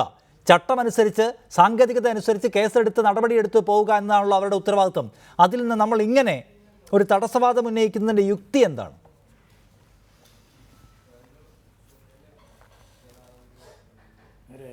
ശ്രീ രാജ്മോഹൻ ഉണ്ണിത്താൻ. അല്ല, അതിനു മുമ്പ് ഞാനൊരു കാര്യം സൂചിപ്പിക്കാം. ഈ ഗവൺമെൻറ്, അതായത് ഇടതുപക്ഷ ജനാധിപത്യ മുന്നണി ഗവൺമെൻറ്, ശ്രീ പിണറായി വിജയൻ നേതൃത്വം കൊടുക്കുന്ന ഈ ഗവൺമെൻറ് കഴിഞ്ഞ 5 വർഷക്കാലം ഐക്യ ജനാധിപത്യ മുന്നണിക്കെതിരെ, അല്ലെങ്കിൽ ജനാധിപത്യ മുന്നണി ഭരിക്കുമ്പോൾ അഴിമതിക്കെതിരെ സമരം ചെയ്ത് ആ സമരത്തിലൂടെ പിറന്നു വീണൊരു സന്തതിയാണ് ഈ ഗവൺമെൻറ്. അതിനാർക്കും തർക്കമില്ലല്ലോ. കഴിഞ്ഞ 5 വർഷക്കാലം അഴിമതി ആരോപണങ്ങളുടെ ഒരു പ്രവാഹമായിരുന്നു, ഒരു പെരുമഴക്കാലമായിരുന്നു 5 വർഷം. അതിൽ ഒരു ആരോപണം പോലും ഇന്ന് വരെ തെളിയിക്കപ്പെട്ടില്ല. ഈ ഗവൺമെൻറ് അധികാരം ഏറ്റെടുത്ത് 7 മാസക്കാലം കഴിഞ്ഞ് ഏതെങ്കിലും ഒരു ആരോപണം തെളിയിക്കപ്പെട്ടിട്ടുണ്ടോ? അപ്പോൾ ആരോപണങ്ങളിൽ ഉന്നയിച്ച ഒരു ഗവൺമെന്റിനെ അഴിമതിയുടെ പ്രതിക്കൂട്ടിൽ നിർത്തി വിചാരണ നടത്തി ആ വിചാരണയിലൂടെ അധികാരത്തിൽ വന്നൊരു ഗവൺമെൻറ്റാണ് ആ ഗവൺമെൻറ് ഇപ്പോൾ ഭരിക്കുന്നത്. നമ്പർ 1. നമ്പർ 2, ശ്രീ പിണറായി വിജയൻ പറഞ്ഞ ഒരു കാര്യം ഞാൻ അടിവരയിട്ട് സൂചിപ്പിക്കുന്നു. കോൺഗ്രസ് അല്ല മാർക്സിസ്റ്റ് പാർട്ടി, UDF അല്ല LDF. പക്ഷെ കഴിഞ്ഞ കുറേ നാളുകളായി നടന്നുകൊണ്ടിരിക്കുന്ന സംഭവവികാസങ്ങൾ സൂക്ഷ്മമായി പരിശോധിച്ചാൽ ഈ 2 മുന്നണികളും തമ്മിൽ ഒരു വ്യത്യാസവുമില്ലെന്ന് മനസ്സിലാക്കാം. ഇവിടെ ശ്രീ മനോജ് പറഞ്ഞു, അദ്ദേഹം പറഞ്ഞതിന് ഞാൻ ആദരിക്കുന്നു. അദ്ദേഹം എന്താ പറഞ്ഞത്? മൂല്യാധിഷ്ഠിത രാഷ്ട്രീയത്തിൻ്റെ പേരിലാണ് ജയരാജൻ രാജിവെച്ചല്ല, കുറ്റം ചെയ്തിട്ടല്ല. നമ്മുടെ രാജ്യത്ത് പ്രിവെൻഷൻ ഓഫ് കറപ്ഷൻ ആക്ട് ഉണ്ട്. അതുകൂടാതെ സുപ്രീം കോടതിയുടെ നിരവധി വിധികളുണ്ട്. അതിലേറ്റവും ശ്രദ്ധേയമായൊരു വിധിയാണ് Lalithakumari versus government of Uttar Pradesh. അപ്പോൾ ഇവിടെ എന്താ പറഞ്ഞിരിക്കുന്നത്? ഒരു ക്വിക്ക് വെരിഫിക്കേഷൻ നടത്തി. ക്വിക്ക് വെരിഫിക്കേഷൻ മുമ്പ് മന്ത്രി രാജിവെക്കേണ്ടി വന്നു. പക്ഷേ ക്വിക്ക് വെരിഫിക്കേഷൻ നടന്നു കഴിഞ്ഞ് എന്താ പറഞ്ഞത്? ക്വിക്ക് വെരിഫിക്കേഷൻ നടന്നു കഴിഞ്ഞ് ആ ക്വിക്ക് വെരിഫിക്കേഷൻ റിസൾട്ട് എന്താ വന്നിരിക്കുന്നത്? റിസൾട്ട് വന്നിരിക്കുന്നത് പ്രഥമ ദൃഷ്ട്യാ ഈ മന്ത്രി കുറ്റം ചെയ്തു. ആരോപണത്തിൽ അടിസ്ഥാനമുണ്ട്, തെളിവുകളുണ്ട്. തെളിവുകളില്ലെങ്കിൽ എങ്ങനെ FIR ഇട്ട് കേസെടുക്കുന്നത്? 42 ദിവസമായി ക്വിക്ക് വെരിഫിക്കേഷൻ്റെ അന്വേഷണം നടക്കുന്നു, സമഗ്രമായ അന്വേഷണം. അപ്പം അന്വേഷണത്തിലൂടെ മന്ത്രി ചെയ്തു എന്ന് ആരോപിക്കപ്പെട്ട കുറ്റം, ആ ആരോപിക്കപ്പെട്ട കുറ്റത്തിന് അടിസ്ഥാനമുണ്ട്, തെളിവുകളുണ്ട്. അതുകൊണ്ടാണ് FIR ഇട്ട് അദ്ദേഹത്തിനെതിരെ കേസെടുത്ത്. അപ്പോൾ അദ്ദേഹം വന്ന് ധാർമ്മികതയുടെ പേര് രാജിവെച്ചില്ലേ, ഇപ്പം രാജിവെക്കണം. അപ്പോൾ ഇതൊരു ധാർമ്മികതയുടെ പ്രശ്നമല്ല. ഒരാളൊരു തെറ്റ് ചെയ്തു, ആ തെറ്റ് കണ്ടുപിടിക്കപ്പെട്ടു, ആ തെറ്റ് ചർച്ച ചെയ്യപ്പെട്ടു. അപ്പോൾ അദ്ദേഹത്തിന് രാജിവെക്കാൻ അദ്ദേഹം നിർബന്ധിതനായി രാജിവെച്ചു. അതിന് ആദർശത്തിൻ്റെ പരിവേഷമൊന്നും കൊടുക്കേണ്ട, അത് ശരിയല്ല. അതിനകത്ത് എന്താ ആദർശത്തിൻ്റെ പരിവേഷം? ഇവിടെ ഈ ഗവൺമെൻറ് നയങ്ങളെ ഒന്നും ഞാൻ വിമർശിക്കുന്നില്ല. അഴിമതിക്കെതിരെ ശക്തമായി പോരാടണം. പോരാടുന്നതിൽ എന്താ കുഴപ്പം? രാജ്മോഹൻ ഉണ്ണിത്താൻ, ഇവിടെ എന്റെ ചോദ്യം, റിയാബിന്റെ മാനദണ്ഡങ്ങൾ അട്ടിമറിച്ചുകൊണ്ട് സുധീർ നമ്പ്യാരുടെ നിയമനം നടത്തുന്നതിന് ഏതൊക്കെ കേന്ദ്രങ്ങൾ പങ്കാളികളായി എന്ന് വിശദമായ പരിശോധന നടത്തുമ്പോൾ ബോധ്യപ്പെടുന്ന ഒരു കേന്ദ്രം പോൾ ആന്റണി എന്ന ഉദ്യോഗസ്ഥനാണെങ്കിൽ അദ്ദേഹത്തെ കൂടി പ്രതി ചേർക്കാനാണ് നിയമം പറയുന്നത്. അത് ചെയ്യുമ്പോൾ എന്തിനാണ് ഇത്ര ബഹളം? പോൾ ആന്റണി പണ്ട് മുതലേ സത്യസന്ധനായിരുന്നു എന്നതുകൊണ്ട് ഈ കേസിൽ അദ്ദേഹത്തെ പ്രതി ചേർക്കാൻ ഒരു നിയമവുമില്ല എന്ന വാദം നിരക്കുന്നത് യുക്തിക്ക് നിരക്കുന്നതല്ല. അത്രയുമേ ഉള്ളൂ അതിൽ അവരുടെ മറുപടി.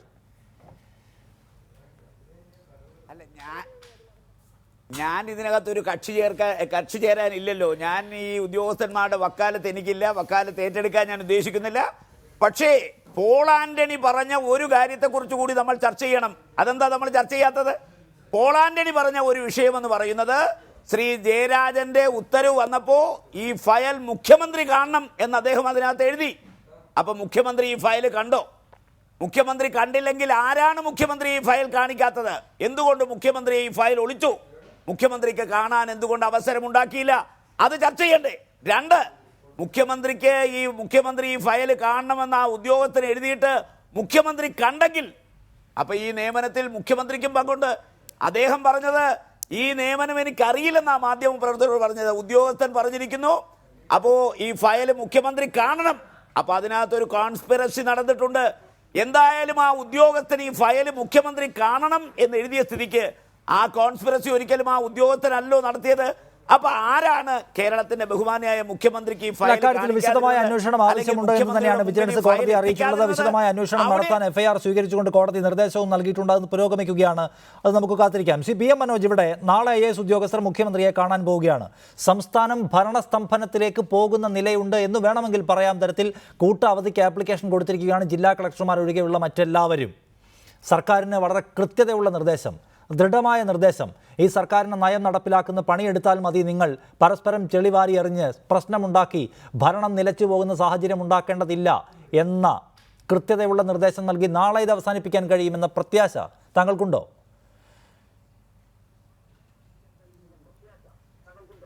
ഒരു സംശയവും വേണ്ട. കാരണം ഉദ്യോഗസ്ഥന്മാർ പണിമുടക്കാനൊന്നുമല്ല നോട്ടീസ് കൊടുത്തത്. അങ്ങനെ പണിമുടക്കാൻ കഴിയുകയില്ല. അതുമാത്രമല്ല, ഇത്തരമൊരു വിഷയത്തിൽ, സാങ്കേതികമായൊരു വിഷയത്തിൽ സാധാരണഗതിയിൽ ഇപ്പോൾ ശ്രീ ഉണ്ണിത്താൻ പറഞ്ഞ കാര്യം തന്നെയാണല്ലോ നടക്കാൻ പോകുന്നത്. അതായത് അന്വേഷണം ഇവിടെ നിർത്തിയിട്ടില്ല.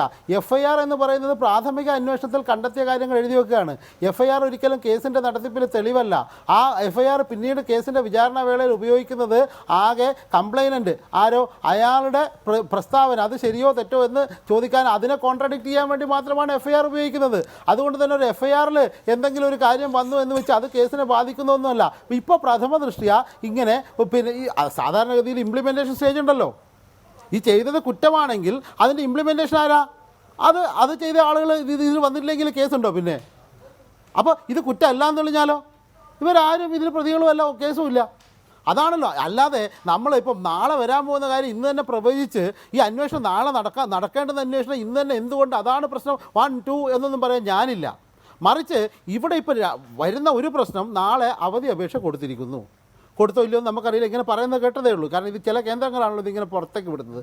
അപ്പോൾ രാവിലെ മുഖ്യമന്ത്രിയായിട്ട് ഈ ഉദ്യോഗസ്ഥന്മാർ അസോസിയേഷൻ കാണുന്നു. കഴിഞ്ഞ തവണ ഈ അസോസിയേഷൻ്റെ പേരിൽ തന്നെ ഇങ്ങനെ ഒരുപാട് ബഹളങ്ങൾ ഉണ്ടായപ്പോൾ ഞാൻ അതിൻ്റെ സെക്രട്ടറി വിളിച്ചപ്പോൾ ഞങ്ങൾ അസോസിയേഷൻ അങ്ങനെ ഒരു തീരുമാനം എടുത്തിട്ടില്ല എന്നാണ് അന്നത്തെ സെക്രട്ടറി ആയിരുന്നു ശ്രീ പ്രശാന്ത് അന്ന് പറഞ്ഞത്.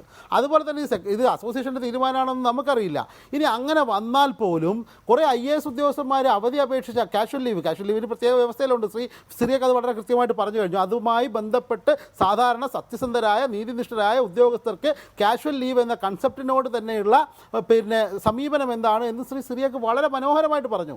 അപ്പോൾ കുറേ ഒരു കൂട്ടത്തോടെ കാഷ്വൽ ലീവ് എടുത്തിട്ട് ഉദ്യോഗസ്ഥന്മാർ മാറി നിൽക്കുകയും ഭരണത്തിൻ്റെ വഴിക്ക് പോട്ടെ, ഗവൺമെൻറ് വേണമെങ്കിൽ നടന്നോട്ടെ എന്നൊന്നും പറയാനുള്ള സാഹചര്യം കേരളത്തിലുണ്ടാവില്ല. അതും ഒരു പ്രശ്നമുള്ളത് UDF LDF തമ്മിൽ വലിയ വ്യത്യാസമുണ്ട്. ആ UDF അല്ല LDF.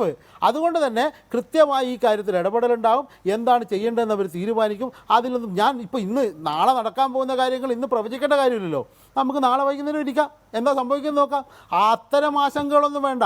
ഒരു ഉദ്യോഗസ്ഥനും ആരും ഇതിനൊന്നും അതീതരായി, ജനങ്ങളുടെ ഹിതത്തിനും നിയമത്തിനും ചട്ടത്തിനും ഒന്നും അതീതരായിട്ട് ആർക്കും പ്രവർത്തിക്കാനൊന്നും കഴിയില്ല. കൂട്ടത്തോടെ ഞങ്ങൾ സംഘടിതരാണ്. അതാണല്ലോ ഈ ഗോഹത്യ മറ്റേ ഇത്തരം പ്രശ്നങ്ങളിലൊക്കെ നടക്കുന്നത്. ഞങ്ങൾ കുറേ ആളുകൾ കൂടുതലാണ്, അതുകൊണ്ട് ഞങ്ങൾ പറയുന്നതാണ് ശരി, ഞങ്ങൾ പറയുന്ന പോലെ നിങ്ങൾ ഭക്ഷണം കഴിച്ചാൽ മതി എന്നൊക്കെ ചില രാഷ്ട്രീയക്കാർ പറയുന്നുണ്ട്. അതുപോലെ പിന്നെ ഉദ്യോഗസ്ഥന്മാർക്ക് പറയാൻ കഴിയുമോ? അല്ലെ, ആ രാഷ്ട്രീയക്കാരുടെ അതേ രാഷ്ട്രീയക്കാരെന്ന് പറഞ്ഞാൽ ആരാണെന്ന് മനസ്സിലായിട്ടുണ്ടാവും. അവരുടെ സമീപനമാണോ ഉദ്യോഗസ്ഥന്മാരുടേത്, അല്ലെങ്കിൽ ശ്രീ ഉണ്ണിത്താൻ്റെത്, അല്ലെ എൻ്റെത്? അല്ലല്ലോ. ആ വ്യത്യാസം എന്തായാലും കാണും. അതുകൊണ്ട് തന്നെ ഇത് വലിയ രീതിയിൽ അങ്ങ് ഉയർന്ന് കത്തി പടർന്ന് കേരളത്തിൻ്റെ ഭരണത്തെ ആകെ തകർക്കാനും സ്തംഭിപ്പിക്കാനും ഒന്നും പോകുന്നില്ല.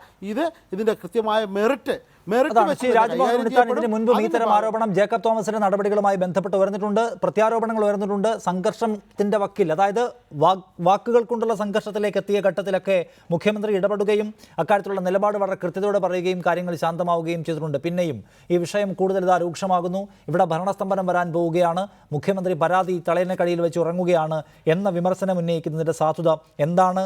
നാളെ ഇപ്പോൾ മുഖ്യമന്ത്രി IAS അസോസിയേഷനുമായി സംസാരിക്കുന്നു. ശ്രീ PM മനോജ് പറയും പ്രകാരം ആ പ്രശ്നം നാളെ വൈകുന്നേരം മുൻപ് അവസാനിപ്പിക്കുമെന്ന ഇച്ഛാശക്തി ഗവൺമെന്റ് ഉണ്ട് താനും.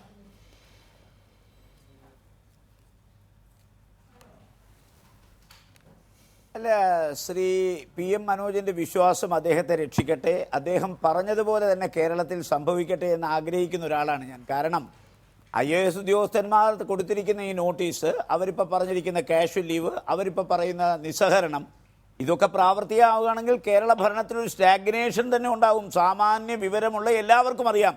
ആ സ്റ്റാഗ്നേഷൻ ഉണ്ടാകരുത് എന്ന് ആഗ്രഹിക്കുന്ന ഒരാളെന്ന് പറയുകയാണ്. പ്രശ്നം പരിഹരിക്കാൻ മുഖ്യമന്ത്രി ഇടപെടട്ടെ, എല്ലാവരെയും വിളിക്കട്ടെ, അവരുടെ പരാതികൾ കേൾക്കട്ടെ, പരാതിക്ക് പരിഹാരമുണ്ടാക്കാൻ മുഖ്യമന്ത്രി ശ്രമിക്കട്ടെ, അങ്ങനെ ഈ പ്രശ്നം തീരട്ടെ. അതുകൊണ്ട് ഇത് ഊതി വീർപ്പിക്കണം എന്നാഗ്രഹിക്കുന്ന ഒരാളല്ല, എരുതിയിൽ എണ്ണ ഒഴിച്ചു കൊടുക്കണമെന്ന് നമ്മൾ ആഗ്രഹിക്കുന്നില്ല. പക്ഷേ ഈ പ്രശ്നത്തിന് പരിഹാരം അടിയന്തരമായി ഉണ്ടായിട്ടില്ലെങ്കിൽ ഒരു ഭരണസ്തംഭനത്തിലേക്ക് തന്നെയാണ് പോകുന്നത്.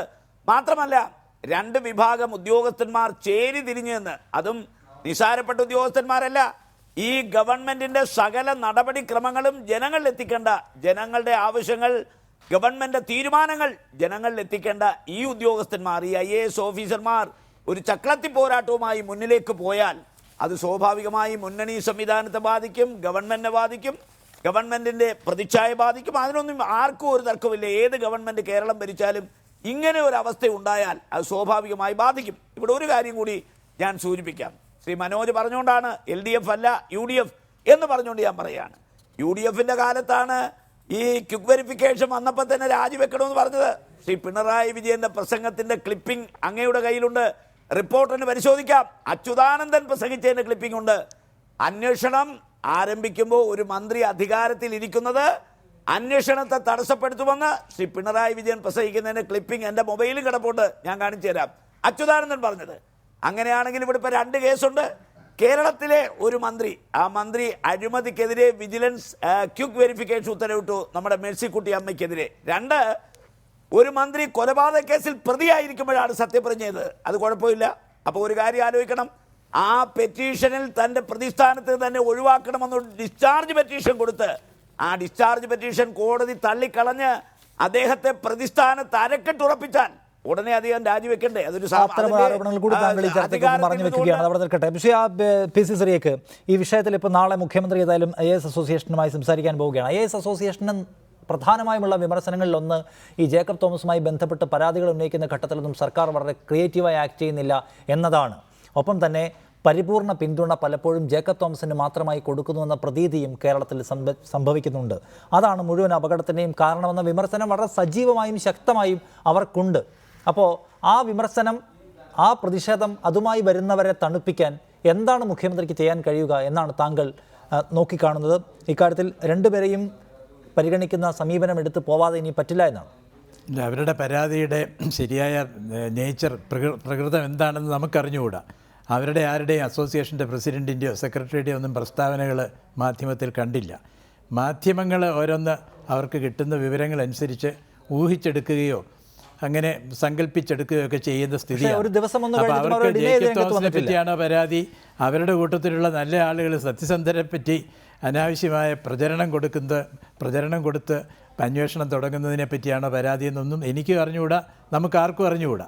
അപ്പോൾ ഈ ഒരു സാഹചര്യത്തിൽ അവരുടെ പരിദേവനങ്ങൾ, അവരുടെ മനസ്സിലുള്ള വികാരങ്ങൾ അവർ മുഖ്യമന്ത്രിയുടെ മുമ്പിൽ തീർച്ചയായിട്ടും പ്രകടിപ്പിക്കും. മുഖ്യമന്ത്രി അതിന് തൃപ്തികരമായ മറുപടി, അവരെ സമാധാനിപ്പിക്കത്തക്ക രീതിയിലുള്ള മറുപടി നൽകും എന്നാണ് എൻ്റെ പ്രതീക്ഷ. അതിൻ്റെ ഫലമായിട്ട് ഈ ക്യാഷ് ലീവ് എടുക്കൽ പോലും മാറ്റിവെക്കും, അങ്ങനെ ഇടയാകട്ടെ എന്ന് ഞാൻ പ്രാർത്ഥിക്കുകയാണ്. പക്ഷേ ഒരു കാര്യം കൂടി എനിക്ക് പറയാനുണ്ട്. നമ്മുടെ ഉദ്യോഗസ്ഥന്മാർ മന്ത്രിമാരിട്ട ഉത്തരവ് വേദവാക്കായിട്ട് കരുതി അത് കണ്ണും അടച്ച് നടപ്പിലാക്കാൻ തയ്യാറാകാൻ പാടില്ല.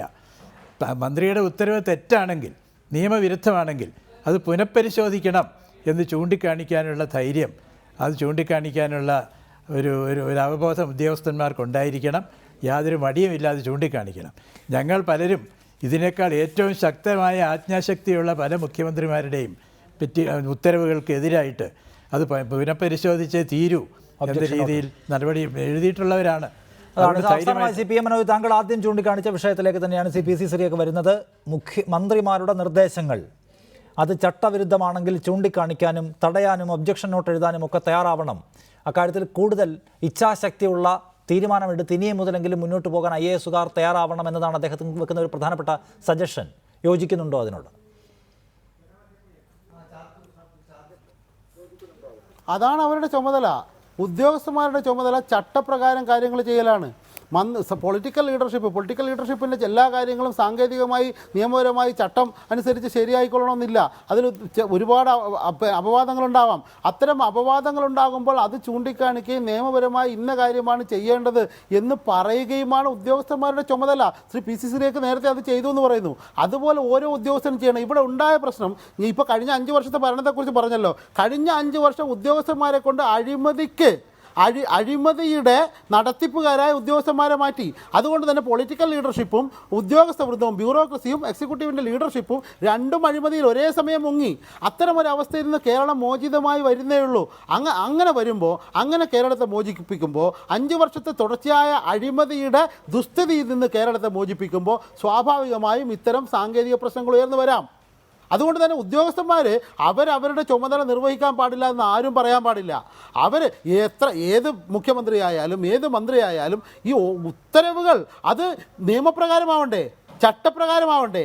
അങ്ങനെ ചട്ടപ്രകാരമായില്ലെങ്കിൽ അതിൻ്റെ ഭവിഷ്യത്ത് അനുഭവിക്കാൻ സാധാരണഗതിയിൽ അങ്ങനെ റാൻമൂളികളായ ഉദ്യോഗസ്ഥന്മാരും ബാധ്യസ്ഥരല്ലേ.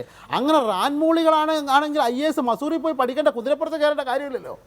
ഇവിടുന്ന് സാധാരണ ഇവിടെ നിന്നാൽ മതിയല്ലോ. ഇതുപോലെ ഞങ്ങളൊക്കെ ചെയ്യുന്ന പോലെ പ്രസംഗിച്ച് നടന്നാൽ മതിയല്ലോ.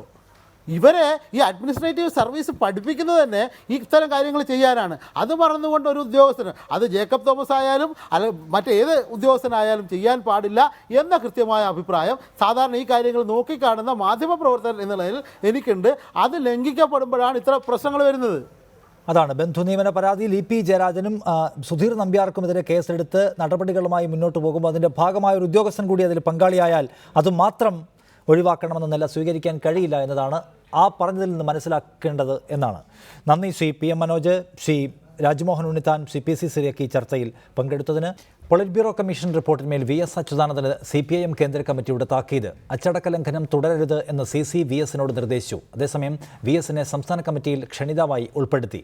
EP ജയരാജനെതിരായ ബന്ധു നിയമന വിവാദത്തിൽ സംസ്ഥാന ഘടകത്തിനോട് റിപ്പോർട്ട് ആവശ്യപ്പെട്ടിട്ടുണ്ടെന്നും അടുത്ത കേന്ദ്ര കമ്മിറ്റി ഇക്കാര്യം പരിഗണിക്കുമെന്നും സീതാറാം യെച്ചൂരി പറഞ്ഞു. ആലപ്പുഴ സംസ്ഥാന സമ്മേളനത്തിൽ നിന്ന് ഇറങ്ങിപ്പോയതടക്കം VS നടത്തിയ അച്ചടക്ക ലംഘനങ്ങൾ കൃത്യമായി എണ്ണിപ്പറഞ്ഞായിരുന്നു PB കമ്മീഷൻ റിപ്പോർട്ട് തയ്യാറാക്കിയിരുന്നത്. PB കമ്മീഷൻ റിപ്പോർട്ട് പരിഗണിച്ച കേന്ദ്ര കമ്മിറ്റി VS അച്യുതാനന്ദനെ താക്കീത് ചെയ്യാൻ തീരുമാനിച്ചു. VS പാർട്ടി അച്ചടക്കം ലംഘിച്ചുവെന്നും പാർട്ടി നിലപാടിന് വിരുദ്ധമായി VS അച്യുതാനന്ദൻ പ്രവർത്തിക്കരുതെന്നും കേന്ദ്ര കമ്മിറ്റി ഇറക്കിയ വാർത്താക്കുറിപ്പിൽ വ്യക്തമാക്കുന്നുണ്ട്. പാർട്ടിയുടെ സ്ഥാപക നേതാവും മുതിർന്ന നേതാവുമായ VS അച്യുതാനന്ദൻ പുതിയ തലമുറയ്ക്കും ആവേശമാണെന്നും VS അച്യുതാനന്ദൻ പാർട്ടി അച്ചടക്കം പാലിക്കണമെന്നും ജനറൽ സെക്രട്ടറി സീതാറാം യെച്ചൂരി പറഞ്ഞു. Because there's some very important veterans who are founders of the party. So we want to gain from their experience and wisdom. So we've said No age bar in the Central Committee for invitees. But otherwise, Central Committee membership, the same age bar is there. എന്നാൽ സംസ്ഥാന സെക്രട്ടേറിയറ്റിൽ തനിക്ക് അംഗത്വം നൽകണമെന്ന് VSന്റെ ആവശ്യം party കേന്ദ്ര നേതൃത്വം അംഗീകരിച്ചില്ല. സംസ്ഥാന സമിതിയിലെ ക്ഷണിതാവ് മാത്രമാക്കാനാണ് ഇന്ന് ചേർന്ന കേന്ദ്ര കമ്മിറ്റി തീരുമാനമെടുത്തത്. VSന്റെ പ്രായാധികം ചൂണ്ടിക്കാട്ടിയായിരുന്നു സംസ്ഥാന നേതൃത്വം സെക്രട്ടേറിയറ്റ് അംഗത്വം തടഞ്ഞത്. EP ജയരാജനും PK ശ്രീമതിക്കുമെതിരായ ബന്ധുനിയമന വിവാദവും കേന്ദ്ര കമ്മിറ്റി ചർച്ച ചെയ്തില്ല. നിലവിൽ പാർട്ടി നടപടി സ്വീകരിച്ചാൽ അത് കേസിനെ ബാധിക്കുമെന്ന ആശങ്കയുടെ അടിസ്ഥാനത്തിലാണ് കേന്ദ്ര കമ്മിറ്റി ഇക്കാര്യം പരിഗണിക്കാതിരുന്നതെന്നാണ് സൂചന. എന്നാൽ പാർട്ടി സംസ്ഥാന ഘടകത്തിനോട് ഇതുമായി ബന്ധപ്പെട്ട റിപ്പോർട്ട് തേടിയിട്ടുണ്ടെന്നും റിപ്പോർട്ട് കിട്ടിയ ശേഷം അടുത്ത കേന്ദ്ര കമ്മിറ്റി ഇക്കാര്യം പരിഗണിക്കുമെന്നും ജനറൽ സെക്രട്ടറി സീതാറാം യെച്ചൂരി പറഞ്ഞു. So we have asked the Central Committee, has asked the Kerala State Committee to inquire about this entire matter and give us a report for consideration on this matter at the next Central Committee meeting. Note അസാധുവാക്കലിനും സഹകരണ മേഖലയെ തകർക്കുന്നതിനുമെതിരെ പ്രക്ഷോഭം സംഘടിപ്പിക്കാനും 3 ദിവസം നീണ്ടുനിന്ന കേന്ദ്ര committee തീരുമാനമെടുത്തിട്ടുണ്ട്. VS Achuthanandan ആഗ്രഹിച്ച secretariat അംഗത്വം party നൽകിയില്ലെങ്കിലും PB commission report തീർപ്പാക്കിയതോടെ പാർട്ടിയിലുണ്ടായിരുന്ന വിഭാഗീയത പൂർണ്ണമായും തുടച്ചുമാറ്റാൻ കഴിയുമെന്ന പ്രതീക്ഷയിലാണ് കേന്ദ്ര നേതൃത്വം. തിരുവനന്തപുരത്ത് നിന്ന് സൈഫ് സൈനുലാബ്ദീൻ, റിപ്പോർട്ടർ. CPIMന്റെ സംസ്ഥാന പാർട്ടിയിൽ വർഷങ്ങളായി ഇരുചേരിയിൽ നിൽക്കുന്നവരെ ഒരുപോലെ തൃപ്തിപ്പെടുത്തുന്ന തീരുമാനമാണ് കേന്ദ്ര നേതൃത്വം കൈക്കൊണ്ടത്. അച്ചടക്ക ലംഘനം നടത്തിയെന്ന് PB കമ്മീഷൻ കണ്ടെത്തിയിട്ടും നടപടി താക്കീതിൽ ഒതുക്കിയത് തന്റെ വിജയമായി VS കാണുമ്പോൾ VSന്റെ ഘടകം സംസ്ഥാന സമിതിയിലെ ക്ഷണിതാവ് മാത്രമാക്കിയത് തങ്ങളുടെ വിജയമായി സംസ്ഥാന നേതൃത്വവും കാണുന്നു. കൂടംകുളം വിഷയത്തിൽ പാർട്ടി നിലപാടിന് വിരുദ്ധമായി പ്രവർത്തിച്ചു. പിണറായി വിജയനെ SA ഡാംഗയോട് ഉപമിച്ചു. ലാവ്ലിൻ കേസിലെ പാർട്ടി നിലപാടിനെതിരെ പരസ്യമായി രംഗത്ത് വന്നു. ആലപ്പുഴ സംസ്ഥാന സമ്മേളനത്തിൽ നിന്ന് ഇറങ്ങിപ്പോയി തുടങ്ങി VS നടത്തിയ ഇടപെടലുകൾ പാർട്ടി അച്ചടക്കത്തിന്റെ പരസ്യമായ ലംഘനങ്ങളായിരുന്നു. എന്നിട്ടും ഇത്തവണ പാർട്ടി നടപടി താക്കീതിലൊതുക്കിയത് തന്റെ വിജയമായിട്ടാണ് VS കാണുന്നത്. VSന്റെ ജനപ്രീതിയും കടുത്ത നടപടികളിലേക്ക് പോകാൻ പാർട്ടിക്ക് വിലങ്ങുതടിയായി. പാർട്ടി കടുത്ത നടപടിയിലേക്ക് പോകാത്തതിന്റെ തൃപ്തി VS അച്യുതാനന്ദൻ പ്രകടിപ്പിക്കുകയും ചെയ്തു. തൃപ്തികരമായ കാര്യങ്ങളൊക്കെയാണ് നടന്നിരിക്കുന്നത് സ്റ്റേറ്റ് കമ്മിറ്റി, സെൻട്രൽ കമ്മിറ്റിയിൽ. എന്നാൽ സംസ്ഥാന സെക്രട്ടേറിയറ്റിൽ പ്രവേശനം വേണമെന്ന VSന്റെ ആവശ്യം അംഗീകരിക്കപ്പെടാത്തത് തങ്ങളുടെ വിജയമായി സംസ്ഥാന നേതൃത്വത്തിനും കാണാം. സെക്രട്ടേറിയറ്റിൽ പ്രവേശനം നിഷേധിക്കുക മാത്രമല്ല സംസ്ഥാന സമിതിയിലെ പ്രത്യേക ക്ഷണിതാവ് മാത്രമാക്കിയതും തങ്ങളുടെ വിജയമായി നേതൃത്വം കാണുന്നുണ്ട്. സംസ്ഥാനത്ത് പാർട്ടി പ്രധാന ഘടകകക്ഷിയായി ഭരണം നടക്കുമ്പോൾ വർഷങ്ങളായി ഇരുചേരിയിൽ നിൽക്കുന്നവരെ അഭിപ്രായ വ്യത്യാസങ്ങളില്ലാതെ ഒരുമിച്ച് കൊണ്ടുപോകാനായതിൽ കേന്ദ്ര നേതൃത്വത്തിനും ആശ്വസിക്കാം. റിപ്പോർട്ടർ, തിരുവനന്തപുരം. കോതമംഗലം തട്ടേക്കാട് വനത്തിൽ നായാട്ടിനിറങ്ങിയ ടോണി മാത്യു കൊല്ലപ്പെട്ടത് വെടിയേറ്റാണെന്ന കൂട്ടാളികളുടെ മൊഴി. സുഹൃത്തുക്കളായ ഷൈജ്, അജേഷ് എന്നിവർ അന്വേഷണ ഉദ്യോഗസ്ഥർക്ക് മുന്നിൽ ഹാജരായി മൊഴി നൽകി. കഴിഞ്ഞ വ്യാഴാഴ്ച രാത്രിയാണ് കോതമംഗലം തട്ടേക്കാട് വനത്തിനുള്ളിൽ ടോണി മാത്യു കൊല്ലപ്പെട്ടത്. നായാട്ടിനിറങ്ങിയ ടോണി ആനയുടെ ചവിട്ടേറ്റാണ് മരിച്ചതെന്ന് വാർത്തകൾ പുറത്തുവന്നെങ്കിലും പോലീസിന്റെയും വനംവകുപ്പിന്റെയും വിശദമായ അന്വേഷണത്തിൽ വെടിയേറ്റാണ് ടോണിയുടെ മരണമെന്ന് മനസ്സിലാക്കാൻ കഴിഞ്ഞു. വെടിയേറ്റ് തുടയിൽ തകർന്ന രക്തം വാർന്നായിരുന്നു മരണം. പോസ്റ്റ്മോർട്ടത്തിൽ ടോണിയുടെ ശരീരത്തിൽ നിന്ന് വെടിയുണ്ടയും കണ്ടെത്തി. ഇതോടെയാണ് നായാട്ടിന് ടോണിയോടൊപ്പം ഉണ്ടായിരുന്ന സുഹൃത്തുക്കളിലേക്ക് അന്വേഷണം നീണ്ടത്. ആനയുടെ ആക്രമണത്തിൽ സാരമായി പരിക്കേറ്റ് കൊച്ചിയിലെ സ്വകാര്യ ആശുപത്രിയിൽ ചികിത്സയിലായിരുന്ന ബേസിലിനെ ചോദ്യം ചെയ്തതോടെ കൂടെയുണ്ടായിരുന്ന ഷൈറ്റ്, അജേഷ് എന്നിവരെക്കുറിച്ചുള്ള വിവരം ലഭിച്ചു. ഒളിവിലായിരുന്ന ഷൈറ്റും അജേഷും ഇന്ന് രാവിലെ അന്വേഷണ സംഘത്തിന് മുന്നിൽ കീഴടങ്ങി. കാട്ടാനയുടെ ആക്രമണത്തിൽ നിന്ന് രക്ഷ നേടാൻ തങ്ങൾ വെച്ച വെടി ലക്ഷ്യം തെറ്റി ടോണിയുടെ ശരീരത്തിൽ തറച്ചതാണെന്ന് അന്വേഷണ ഉദ്യോഗസ്ഥന് മുന്നിൽ ഇവർ മൊഴി നൽകി. ഇരുവർക്കുമെതിരെ പോലീസ് നരഹത്യക്ക് കേസെടുക്കാനാണ് സാധ്യത. റിപ്പോർട്ടർ, കൊച്ചി. അട്ടപ്പാടിയിൽ വീണ്ടും ശിശുമരണം. 5 മാസം പ്രായമുള്ള ആൺകുഞ്ഞാണ് മരിച്ചത്. ഷെൽവൻ വീരമ്മ ദമ്പതികളുടെ മകനാണ് മരിച്ചത്. ഇടതു സർക്കാർ അധികാരത്തിൽ വന്നതിന് ശേഷം 6ാമത്തെ ശിശുമരണമാണ് അട്ടപ്പാടിയിൽ റിപ്പോർട്ട് ചെയ്തത്.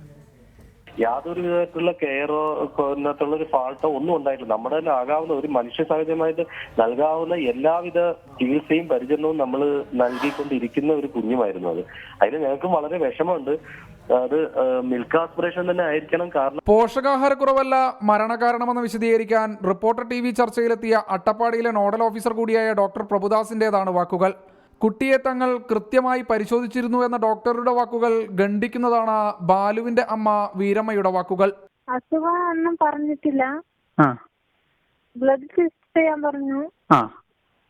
അത് ചെയ്തിട്ട് പിന്നെ റിസൾട്ട് സാറിന്റെ അടുത്ത് കാണിക്കാൻ പോയപ്പോ സാറ് കഫക്കെട്ടുണ്ട് അങ്ങനെ പറഞ്ഞു. അത് മാത്രം പറഞ്ഞു, വേറെ ഒന്നും പറഞ്ഞിട്ടില്ല. അപ്പൊ 4 ദിവസം ഇവിടെ അഡ്മിറ്റ് ആയിട്ട് പോകാൻ പറഞ്ഞു.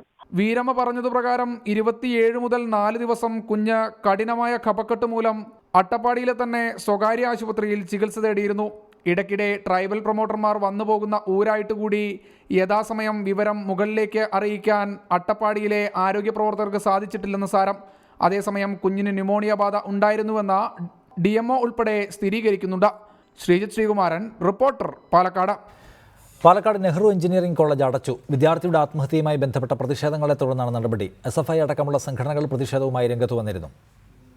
ജിഷ്ണു പ്രണോയുടെ മരണത്തിന് ശേഷം വിവാദങ്ങൾ നിലനിൽക്കുന്ന സാഹചര്യത്തിലാണ് കോളേജിലെ സീനിയർ വിദ്യാർത്ഥികളുടെ പ്രതികരണം പുറത്തുവരുന്നത്. ഇന്റേണൽ മാർക്കിന്റെ പേരിൽ ക്രൂരമായ മാനസിക പീഡനമാണ് നെഹ്റു എഞ്ചിനീയറിംഗ് കോളേജിൽ നടക്കുന്നതെന്ന് വിദ്യാർത്ഥികൾ പറയുന്നു. കോളേജിലെ PROയുടെ മുറി ഇടിമുറി എന്നാണ് അറിയപ്പെടുന്നത്. ഇവിടെ നിന്ന് കുട്ടികളുടെ കരച്ചിൽ നിരവധി തവണ കേട്ടിട്ടുണ്ട്. സഞ്ജിത്ത് വിശ്വനാഥന്റെ ക്യാബിനാണ് ഈ റൂം എന്ന് പറയുന്നത്. അപ്പോൾ അവിടെയാണ് ഈ മർദ്ദനം, അതായത് ഫിസിക്കൽ ഹരാസ്മെന്റ് നടക്കുന്നത്. പക്ഷേ ജിഷ്ണുവിന്റെ കാര്യം ഞങ്ങൾക്ക് അറിയില്ല. ജിഷ്ണുവിന്റെ കാര്യം അവിടെ അന്ന് എക്സാം ഹാളിൽ നിന്ന് പ്രവീൺ സാർ അടക്കം ബാക്കി സ്റ്റാഫ് അടക്കം കൊണ്ടുപോയി ഹരാസ് ചെയ്തു. എന്തെങ്കിലും പുറത്തു പറഞ്ഞാൽ പിന്നെ ക്രൂരമായ പീഡനമാണെന്നും സീനിയർ വിദ്യാർത്ഥികൾ പറഞ്ഞു. പിന്നെ എന്തെങ്കിലും ഉണ്ടെങ്കിൽ ഭീഷണിയാണ്. നിന്റെ ഫ്യൂച്ചർ ഞാൻ ഇതോടെ തീരുമാനാക്കി തരുമെന്ന രീതിയിൽ ഭീഷണിയാണ് നമ്മുടെ കോളേജിൽ നടക്കുന്നത്. ജിഷ്ണുവിന്റെ മരണകാരണം വ്യക്തമല്ലെങ്കിലും മാനസിക ശാരീരിക പീഡനമേൽക്കാൻ സാധ്യതയുണ്ടെന്ന സൂചനയും കോളേജിലെ വിദ്യാർത്ഥികൾ പറഞ്ഞു. അതേസമയം കോളേജിനെ തകർക്കാൻ കുപ്രചരണങ്ങളാണ് ഇപ്പോൾ നടക്കുന്നതെന്നാണ് മാനേജ്മെന്റിന്റെ നിലപാട്. നാളെ വിദ്യാർത്ഥി സംഘടനകൾ പ്രതിഷേധം സംഘടിപ്പിക്കുമെന്നതിനാൽ കോളേജ് അനിശ്ചിതകാലത്തേക്ക് അടയ്ക്കാനാണ് മാനേജ്മെന്റിന്റെ തീരുമാനം. റിപ്പോർട്ടർ, പാലക്കാട്. പ്രധാന വാർത്തകൾ കൂടി. അമ്മയുടെ സ്നേഹസ്പർശം പോലെ സുമിക്സ് കിഡ്സ് വെയർ. അച്ചടക്ക ലംഘനങ്ങളിൽ VSന് താക്കീത് മാത്രം. VSന്റെ ഘടകം സംസ്ഥാന കമ്മിറ്റി എന്ന് പാർട്ടി. തൃപ്തി അറിയിച്ച് VS. പ്രചോദനം പകരുന്ന നേതാവെന്ന് സീതാറാം യെച്ചൂരി.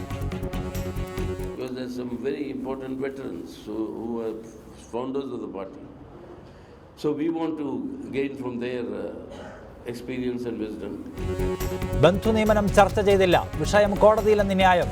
പ്രശ്നത്തിൽ സംസ്ഥാന കമ്മിറ്റി റിപ്പോർട്ട് നൽകണം. സംസ്ഥാനത്തെ ഭരണസ്തംഭനത്തിലേക്ക് തള്ളിവിട്ട് IASകാരുടെ പ്രതിഷേധം. കൂട്ടവധിക്ക് അപേക്ഷ നൽകി. അസോസിയേഷനുമായി മുഖ്യമന്ത്രി നാളെ ചർച്ച നടത്തും. പ്രശ്നത്തിൽ ഇടപെടാതെ സർക്കാർ ഉറങ്ങുന്നുവെന്ന് പ്രതിപക്ഷം. തട്ടേക്കാട് വനത്തിലെ ആനവേട്ടക്കാരന്റെ മരണത്തിൽ 2 പേർ അറസ്റ്റിൽ. പിടിയിലായത് ടോണിയുടെ സുഹൃത്തുക്കൾ. വെടിയേറ്റത് അബദ്ധത്തിലെന്ന് പ്രതികളുടെ മൊഴി. നിറയൊഴിച്ചത് കാട്ടാനയുടെ ആക്രമണത്തിൽ നിന്ന് രക്ഷപ്പെടാൻ. അട്ടപ്പാടിയിൽ 6 മാസത്തിനിടെ 6ാമത്തെ ശിശുമരണം. 5 മാസം പ്രായമായ ആൺകുഞ്ഞ് മരിച്ചത് ന്യൂമോണിയ ബാധിച്ച്. ആരോഗ്യവകുപ്പ് തിരിഞ്ഞു നോക്കിയില്ലെന്ന ആക്ഷേപം. നോഡൽ ഓഫീസർ മനഃപൂർവ്വം കുപ്രചരണം നടത്തിയത്രേ. രാഷ്ട്രവികസനത്തിൽ നിർണായക പങ്കാളിത്തം വഹിക്കാൻ പ്രവാസികളെ ആഹ്വാനം ചെയ്തു പ്രധാനമന്ത്രി. അനധികൃത റിക്രൂട്ട്മെന്റുകൾ തടയും. പ്രവാസി ഭാരതീയ ദിവസിന് ബംഗളൂരുവിൽ തുടക്കം. എഡിറ്റേഴ്സ് അവർ അവസാനിക്കുന്നു. നമസ്കാരം.